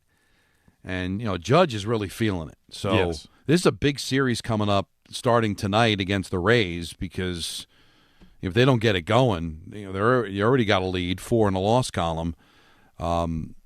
Trying to catch back up with them, you don't want them to all of a sudden run away and hide. No. I still think you'll find a way because I think you're more equipped to improve as the season goes on, but this offense has just disappeared all of a sudden. It has. Again, getting shut out in a game where they're using an opener. Blue Jays, again, they're that team that's just like the Rays are. They just kind of find ways with you. They needle you. But they've gone into an offensive slump. There's no question about it. And it's the usual suspects, of course. And then Judge has entered the fray. The last 10 games, he hasn't had a home run or even an RBI. He's got like 14 strikeouts. He's had the golden sombrero the other night, and he even admitted, he's like, "Yeah, I'm not doing anything. Like I'm not bringing it right now." He's allowed to have a slump. That's the problem, though, is because when they don't score, and we see that he's going through a slump where we know he's a high strikeout guy at times. He will be a mess for a while till he recalibrates, and he does. He always recalibrates, and then he goes on a tear. But because if everyone else was scoring and he was going through a slump, nobody'd say a word. But because the offense is producing nothing and your most important player is going through a slump, it magnifies his slump right now. And I think that's unfair. I just wanted to correct myself. You're 4.5 back. Okay. But 6 in the loss column behind the Rays. I mean, again, still very, very early here. But it's just incredible. The Rays just don't lose. And then the Yankees lost last night. The Rays had the night off. So now, one thing to watch, they have two righties going here. Yeah. And Garrett Cole tonight, too, which is definitely something to watch. Like, do you guys think, because Cole is making his debut, his season debut, coming off Tommy John's, first look at him in the major level, he has obviously had rehab starts, but you can't put a lot on this start. And if it's the Rays, I know, so this is going to be, as Don just said, it's a value of 2. But I just want to see Garrett Cole kind of get through it healthy, show me a little something. We know he's got to work his way back. And if you lose because he gives you 2 good innings, but by the 3rd inning maybe it's fallen off, and then they just kind of blow him up. I don't know. It's May. Can you sacrifice that? You all right with it, or is it no? You got to win this game, and no matter what, like No, I just I'm need sure. Cole to get. The most important thing for me is Cole gets through it. He finds a little something, a little rhythm, and we know he builds off it. And if he gives up some runs that cost you winning the game, you got to move forward. You can't focus on this. Am I right or wrong? You got to look at it as losing the battle to win the war. Yeah. Right? I mean, you could have him play, pitch in Scranton tonight if you wanted to. But, what's the difference? If he's ready, he's ready. Now, you're probably going to be a little careful with him, but you're going to get him back into the rotation at some point. Mm-hmm. And whatever happens today is all in walking forward to him becoming the ace that he's supposed to be in this rotation. And that's all there is to it. I mean, so yes. you can't get caught up. It's May 22nd. It is early to start standings worrying. are what they are. Yeah, and you don't want to fall 7 back in the loss column. Yeah, but then you win the next 2 after that. You get back to 5, and you kind of stabilize things. It's as big a game as May 22nd can present to you. Fair. And a little bit bigger because Cole's going. But the idea tonight is let's get him back in the bigs, face some real batters because he's getting back, and this is part of the process of getting back from Tommy John. And it might as well be tonight, as opposed to Scranton, and then the next first start is you're kicking the can down the road, right? Yeah. So let's do it. It just happens to be against the Rays. I get it. It's just because of the opponent is. But like Rodon, even last night, Rodon wasn't terrible. I watched back as much as I could this morning, just to get an eyeball on it, just to see what it looked like. He was fine. Like, he gave you a good start. He just couldn't get any runs. He's not scoring. But at least he's, like I said, like Rodon's going to have a couple of starts. He's got to get himself. He's got to get into his rhythm. He'll be better when the weather gets hot. We know that's how he is. The warmer the weather, the better he is. I think, like, as long as you have that going on, get the starters in line and get the rotation moving, get freed back, hopefully. Schlittler is the real deal. You got to feel pretty good about that part of it. The Caballero back tonight, maybe that starts to work. And a very interesting thing to add here, Don, a very interesting caveat all of a sudden is Anthony Volpe has worked his way back into favor, not necessarily to be the long-term shortstop, but now Boone said that on days he's not starting in the field, he's going to do some workouts at second base. Yeah. Very interesting. And the Rays going with Nick Martinez. He's 4-1 with a 1.51 earned run average. So pretty good. Fordham. Fordham kid. And Rays He's are a doing Ram. it. And the Charger now. Charger now.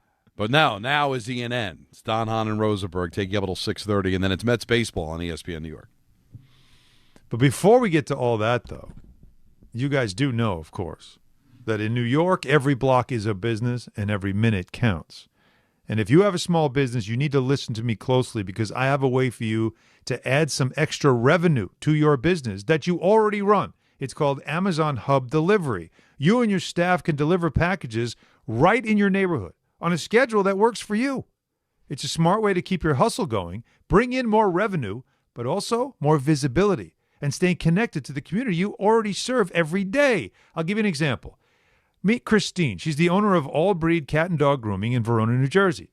What she says is she loves the flexibility of Amazon Hub Delivery because she takes grooming appointments in the morning and then delivers packages in the afternoon, all around her appointments and scheduling and everything else. Getting started, by the way, easy. No delivery experience necessary, no long-term contracts to sign, and no startup costs either. So if you're a New York local business and you're ready to make your next move, visit Amazon.com/Hub Delivery. That's Amazon.com/HUB Delivery. I'm a dog. And my job is to make you happy. So I recommend Optimum Fiber for your home. It's famously fast, way better than flaky 5G home internet, which can slow down the more people or dogs are online. So switch to Optimum Fiber, starting at only $25 a month with a 5-year price lock. Call 888-4-OPTIMUM or visit Optimum.com today. That's 888-4-OPTIMUM. Gus, fetch! I gotta take that. Terms apply. See Optimum.com for details. Hey, it's Michael K. Not sleeping? Well, it could be your mattress. That's why I always recommend my friends at PC Richard & Son. At PC Richard & Son, they don't just sell you a mattress. Their experts use a 4-step mattress fitting process so that your new bed fits you perfectly. They guarantee it. Top brands like Sealy, Stearns & Foster, and Tempur-Pedic. And in-home delivery on any mattress $399 and up. It's free. So do what I do. Get to PC Richard & Son for your new mattress. Free delivery excludes Manhattan. Wait! Before you change the station, listen to this. 1-877 Cars for Kids. KARS Cars for Kids. 1-877 Cars for Kids. Donate your car today. 1-877 Cars for Kids.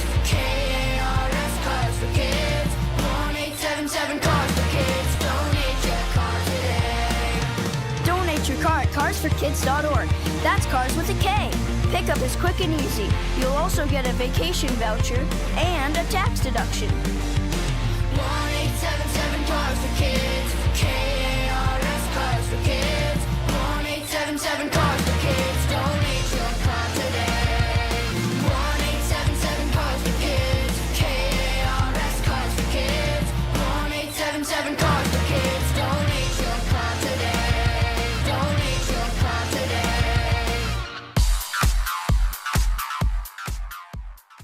And now let's take a look at the traffic with Brandy Scott. Thanks a million, guys. I hope you have a great rest of the night and an awesome holiday weekend. I'll catch up with you on Tuesday. We've got the Yanks home in the Bronx and a big giveaway tonight. Giancarlo Stanton basketball jersey using the inbound George. Stick with the lower deck, just about a 5 to 10 minute ride. Upper level going to run you 20 to 30 from 80-95. A bit better from the 4 and 46 approaches. If you're heading over to Yankee Stadium from Westchester County, definitely want to stay away from the southbound Sawmill. Moving on to the Deegan, we've got a big collision by the Cross County. Traffic is at a standstill there from Tuckahoe Road. Deegan Oslogo, both up and down, heading over to the stadium with the volume for the outbound George. Outbound Lincoln, your best ride at about 10 to 15 minutes. Outbound Holland doing a lot better too, just about 20 to 30. Slow crawl on the Staten Island Expressway westbound, heading over to the West Shore from the Verrazano. Then you're hitting the brakes at the Goethals Bridge, moving into Jersey. I'm Brandy Scott on 880 ESPN New York. My dad passed away unexpectedly. Of course, it was awful in every way, but we are very grateful that he had life insurance. So even after he was gone, he was still able to provide for us. And that's why I have life insurance for my family. Ethos.com. They make it fast and easy to get covered. It's 100% online. You get a quote in seconds, and you can apply in minutes. You get covered the same day. Get your free quote at ethos.com/game. That's ethos.com/game. Paid spokesperson. Time spent on application may vary. Online health questions required. Rates may vary. The NFL schedule dropped, and it's time to settle up. There's road trips to plan, hotels to book, tickets to split, tailgates to cover, scores to settle, all the things for the season. But now, when you send $10 or more to a friend with PayPal by May 28th, you could win 2 tickets to every home game of your favorite team. Yep, the whole season. Visit paypal.com/P2P sweeps. No purchase necessary. See website for details, including how to enter by mail. Brought to you by PayPal, official peer-to-peer payment sponsor of the NFL. What's up, my friends? This is Francisco Lindor. This is Devin Williams. This is Luke Weaver. Bo Bichette here. You're listening to the home of New York Mets baseball. WHSQ and WCBS-FM HD2, New York. This is an ENN special report. Now reporting. The very handsome Jewish man, Peter Rosenberg. We should talk some sports. Do what you want. It's ENN.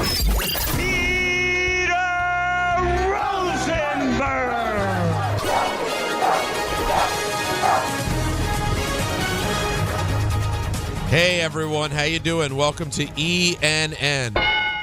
Ray-Ro. You ever watch YouTube? Tonight, ENN is brought to you by Fanatics Fest NYC. It's all happening, folks. July 17th to 19th at the Javits Center. All your favorite athletes. Maybe they'll be world champion New York Knickerbockers there. I don't know. We don't know. But we know all the best from all the major sports, plus WWE will be there, plus a massive FIFA World Cup final watch party and a press conference that Friday taking place there. It's going to be awesome. The 17th through the 19th, all happening at the Javits Center. Tickets now at fanaticsfest.com. I'd like to start off by saying good evening to Don. I can't believe they took a second-round pick. That's incredible. Well, because that's a serious punishment. What was that? That was the cup falling. Oh, so a clean day. Good evening to Don. Good evening to Alan. I rode this dude's bumper as much as I could. Whoa. Good evening to myself. How can he love him? He's a man. Clean day. And good evening to Dave. 65 or sooner. Why do you hate me? This is really sad news. We just found out that Rob Bass and DJ Easy Rock passed away at 59 years old. Honestly, it's funny, you don't talk about it all the time, but truly one of the biggest hip-hop party records of all time. Oh, yeah. Everybody knows this song. This is... God, he must have been a kid when he did this. Let's do the math. Right. This was what, 87? It's like this song's got to be going on 40 years old. I'd say this song's 88 or 89. Okay. And Jake? And that's 37 years. 88. 88. So he was at 21. Wow. But I mean, you talk about just a massive. I was thinking about it as I saw the news. I'm like, I didn't know that much about Rob Bass and DJ Easy Rock. It made me feel regretful that I hadn't had more conversations because that record is so big, and also Joy and Pain was pretty big too. Kind of went back to the well, a similar kind of song. Yeah. Well, whatever worked. I don't know if I'm right? as familiar. Joy. Maybe if I heard it. You might be, you might not. You might not be. It certainly didn't have the reach that did. Not even close. Not even close. They're from Harlem. And Easy Rock passed away in 2014. But yeah, for hip hop people and just a really iconic couple of records. So rest in peace to Rob Bass. Now, let's talk about the sport, shall we? Let's hear from our good friend Wendy, because I know Don loves audio. Let's hear from Wendy talking about just how great this Knicks team is. This is a certified powerhouse. This is a powerhouse team. This is an all-time great Knicks team, okay? They've won 10-2 in the playoffs. Both losses are by a point. They came down to the final possession. They have routinely beat teams, as you can see by the 212 number, by double digits. In the last series, Karl Towns was their offensive hub. This series, the matchup's called different. They just shift to Brunson, and he's powering them through. Last night, 14 assists. The Cavs threw a certain defense at them. In game one, okay, Josh Hart's not hitting shots. Plug it in. Go to the small lineup. Bam. Last night, Josh Hart's making shots. Wham. This is what championship-level teams do. They hit you with different things. They handle different teams. They beat the snot out of the opposition. That's what the Knicks are doing. You don't assume anything, but this is a team. People talk around these parts. They talk about 1994, and they just get a certain look in their eyes, okay? If you're a man or a woman, but mostly men of a certain age around here, they start thinking about John Starks. They start thinking about Charles Oakley and those guys. Anthony Mason. Anthony That's who Mason. I think of. Exactly. You're one of the men of a certain age. I have a shaved NYC in my hair. What people are going to be about like this team. Whether they win a championship or not, people are going to have a special. Now, I do think, though, Don, that it was interesting. The perspective at the beginning of just how good this team is when you add up the way they've lost just the two games they've lost. Like, it is pretty incredible. I mean, I didn't know. There's a long way to go. Well, I haven't thought about them in the context of, like, how much of a powerhouse they are, because we're so close to it and we're kind of waiting for the other shoe to drop. But, like, while they still have a long way to go, if they were, and this is a huge if, I understand that. They're a 2.5-point dog tomorrow night. If they were to sweep this Cleveland series and have won at that point 11 straight and the two games the way they did, you do start having a conversation, Alan, about this being like an all-time run kind of team. Well, when you compare other teams that have had like the run that they're on right now, it's rarefied air. Hey, who is it? Who's up there? Well, I'm gonna I had it here, but you're talking about teams that either won a championship or got to the finals. Like, and these are I'm not talking about just average championship teams. I'm talking about the 2017 Warriors and the 71 Bucks, right? The Oscar Robertson Cream Bucks, the 87 Laker team. Like, you're talking about like all-time teams that did stuff like that. The shame of it is, and tell me if I'm wrong, that if they go to the finals and lose to the Spurs or the Thunder in, say, 5, the narrative will be they didn't play anybody in the East. As long as that might be, you know that's going to be the narrative. Of course it is. Now, if they win it all, it'll be a footnote, right? Even if they go 7 hard and Game 7 goes into overtime, and say, look, they went toe-to-toe with the best team in the NBA, whether it be the Spurs or the Thunder.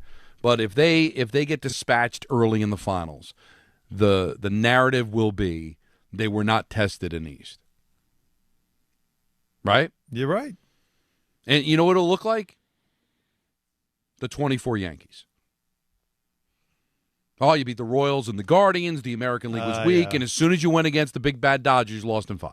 I'll push back. I'll push back though. The Knicks just don't have the baggage the Yankees have in that regard, though. Like, people will still feel they'll be more impressed by this though because it's the Knicks. But there is, the deeper this goes, the greater the need for it to come to fruition because of everything Don just said. Because all of this, because this is what we do in the media, especially nationally. Look, a lot of people have expressed already the fact that while we here in New York are just doing backflips about this because it's fun and the whole city's united and all that stuff, around the country they hate this crap. Yeah. They don't want to see this. Like, people don't want, because it's loud. They don't like New York. They don't want to see New York win because we're arrogant and we're loud, whatever it is. So they don't want this. So I promise you, if they do get to the finals, whoever comes out of the West will be America's team. All right? But what also happens is if the Knicks do lose in whether it's 4 or 5, if it's quick, the wet blankets come out on this run. And now it's no longer what a historic run, what a great one. No, it becomes you guys didn't play anybody. The East is that weak. The East is that pathetic. And also it depends on what happens moving forward, right? So let's say the Knicks go back and win, then it'll be like, all right, well, then obviously what happened in 26 was real because they followed it up. But if, Halliburton comes back with Indiana and the Boston retools and Detroit gets a little bit better and all of a sudden you're the 4 seed and get bounced in the second round next year, it'll make it seem even more like that. Why? How do I know? 99. What's 99 looked at, Alan? Rightly or wrongly, it's looked at as it was the lockout season. Yeah. They only played 50 games, so were they really that good? And the reason that is because what happened? You lost to Indiana in 2000, and then you never were back again. And then never came – well, Patrick left, and that was the end of it. And it was over. So it galvanized the thought, well, they only got there because it was a 50-game schedule. And if the Knicks don't go anywhere after this season, they only got there because the East was weak. People are waiting for that. Well, here's a stat for you. They're all waiting for it. Here's a stat for you. Okay. They're the 13th team in NBA history to win 9 straight in a single playoff run. Of the previous 12, only the 2012 Spurs failed to make the finals. They lost to the Thunder in the Western Conference Finals. And of the other 11, 7 brought home the title. So they are officially in rarefied air for what they've been doing. But and you know what? That stat kind of surprised me. So that means there were 5 teams that had a 9-game winning streak that lost in the finals. I know. That's It's hard to win. It's hard to win the whole thing, right? Right. But think about it. It goes to what you're saying, though, Don. Right? The teams that lost in the finals, the reasoning could be it was an easy path, and once you met a formidable opponent, you lost. Right. Right. I'm trying to find the list of. I know somewhere there was a list of the teams, and I could give you each one because I'll remember them, like of what that happened and that happened, that kind of thing. But it's so true though. That's the deeper this goes into the playoffs, into the next round or whatever it is, the more the now you really got to pay this off, because if it ends with a loss, then unless it's a loss in the 6 or 7, I think then you will start getting the naysayers who are like, but see, because the East was so bad this year that you knew whoever was coming out of the West was going to win this thing?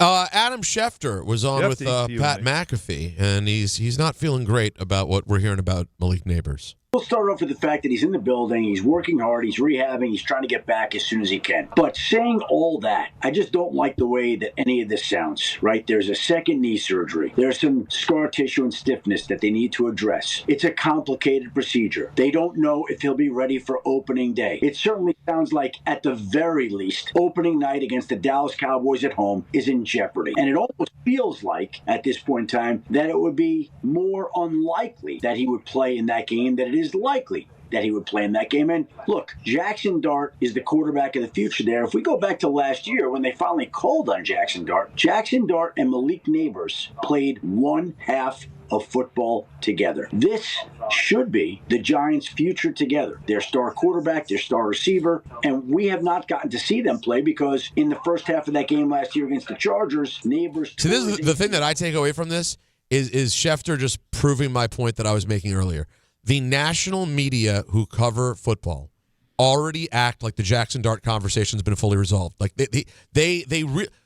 has Jackson Dart shown us a third of what Caleb Williams has shown us? So I think you're reading it differently, Peter. Go ahead. When they say that he's the quarterback of the future, they didn't draft one, right?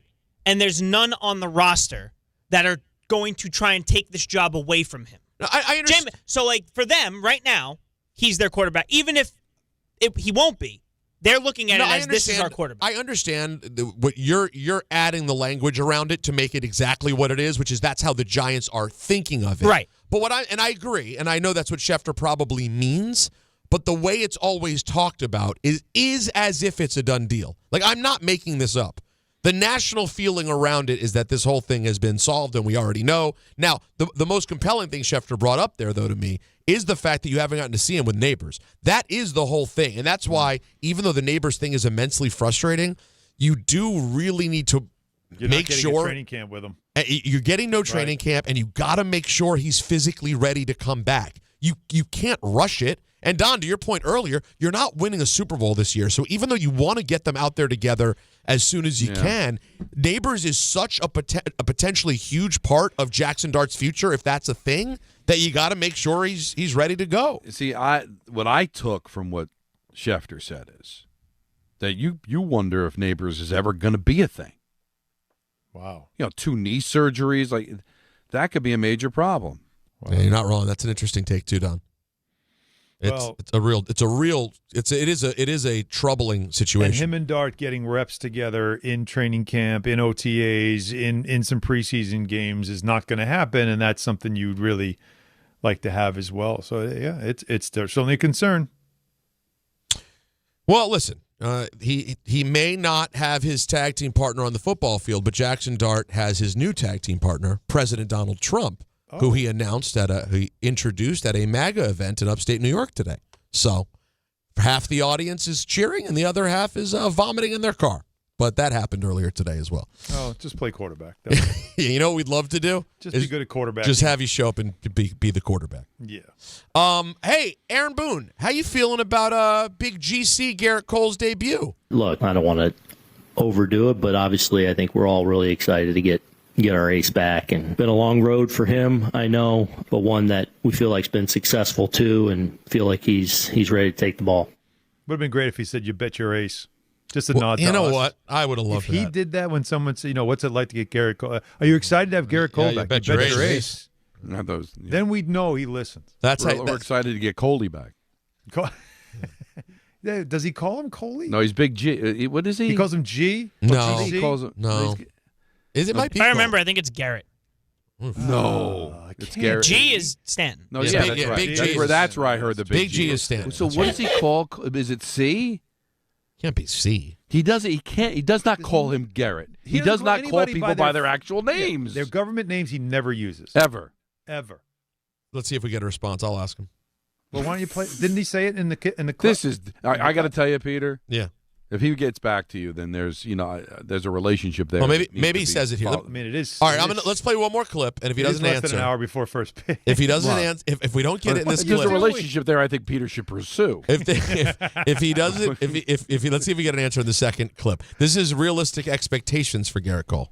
Well, I feel like he's ready. I feel like he's ready to perform at a high level. We wouldn't be here if we didn't think he wasn't ready to go. So that being said, he hasn't pitched in a big league game in a while. So I'm sure there'll be things that he gets up to speed and even better at as time goes on. But still, there's expectation that he can go out and get outs at a high rate. All right. Well, the text has to be sent. It has to be sent because right now all we have is he. But what about the first clip? He didn't make any? He didn't. He pronouned it. I thought at the beginning he did. Listen, the text is sent. There's something I think we've got the great Aaron Boone. He's befuddled. He doesn't know what to call him. He doesn't know what to do because he just calls him he. He refuses to call him by his given name. Pronoun. Can't do it. So all he's left is with pronoun. Because what are you going to call him? You can't call him G because there's already big G. Can't call you Coley. Gary. He's not Gary. Because they can't call him C because that's what they called CC, right? Sometimes they shorten it to but why C. not GC? That's what I mean. Why not GC? Yeah, maybe it's GC. GC's could be it. GC is such a boony way to say and Coley's too close to Cooley, so you can't do that. No. GC's very. I like GC. I don't like GC. Way. I don't like GC. Well, I don't like. But Don, hold on, Don. We don't like a lot of these. What are you talking about? I mean, that's part of the fun. Half of them are like, we don't what? really like any of them anyway. Yeah, but where do you put the Y is the question. It's and I have to ask him what his nickname for my daughter would be because I think that's a really tough one to come by. Mizey. No response yet, folks. I'll keep you posted. I mean, the first pitch is like less than an hour. I know. I know you're happily married. I know you're happily married, but if he responds, I thought Garrett was great. Just Garrett? Just Garrett. No, I know you don't think I watch, but I do. I do watch the games. I'll tell you what. We know. I'm going to say it. I'm going to say it. I don't. Hold on. He's thinking. He's thinking. I've got bubbles, folks. I've got bubbles. I've got bubbles, folks. This is no way. No way. Sometimes you get bubbles, and then you get. If they lose tonight, it's because of this. I have an answer, folks. Oh no! I have an answer. And he refers to him as Garrett G. Thank you. Or 45. 45? Nah, 45. Well, 45 only works because now there's a 47. Why? Maybe it's different. Hold on. Presidential numbers don't take precedent over locker room numbers. 45 is the number. Well, it's his. But I said they didn't even think, Jacob, they didn't even think that Garrett was an option. No, there's no way in that. No, it was the first thing he said. But he didn't give us an option when he texted Well, back. he does. I listen to the post games a lot. I know he does, but he's obviously working on it because that wasn't one of the responses that he gave. Do you know when first pitch is?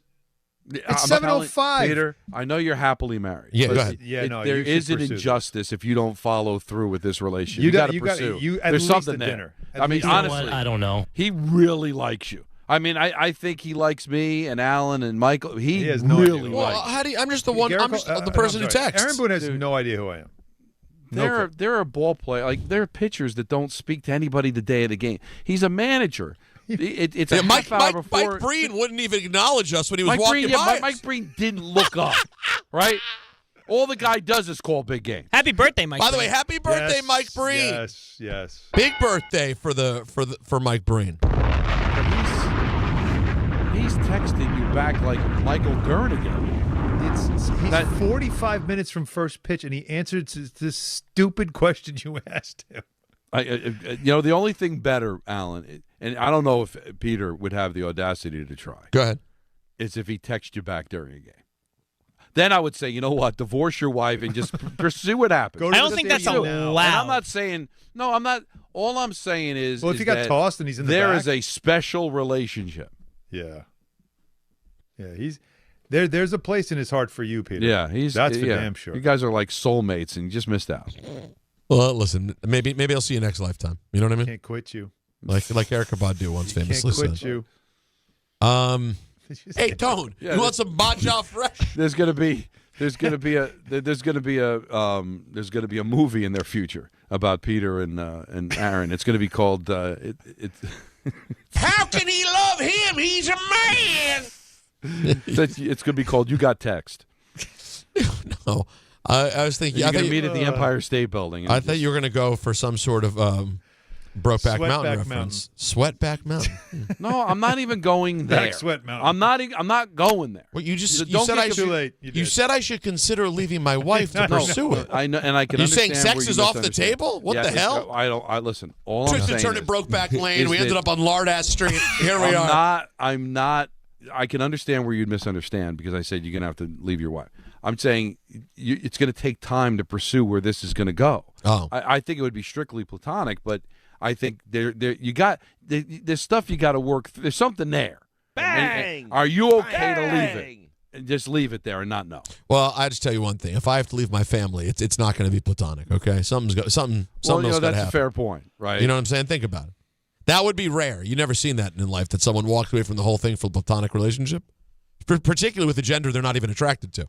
It would be very unusual. No, he was pursuing But if you get friendship. free tickets out of it, might That's a great point. Hey, again, happy birthday to the great Mike Breen. Three-pointer. In and out. Oh man! What a Bang. You know, this whole Knick run. Go Knicks. If it goes the way everybody would love to see it go, that moment right there could have been like the turning point where it really turned. Bang. That goes Bang. in, and he has to say bang on national TV because that shot But goes in. maybe that's how you know it's meant to be. That's what I'm saying. Yeah. Three-pointer. In and out. And if I know Mike Breen at all, it's bothering him.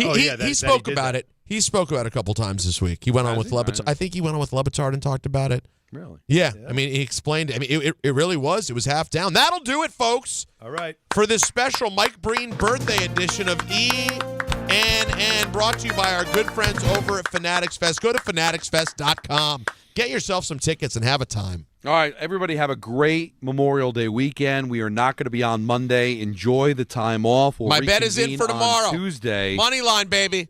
And the series might be over by then. Who knows?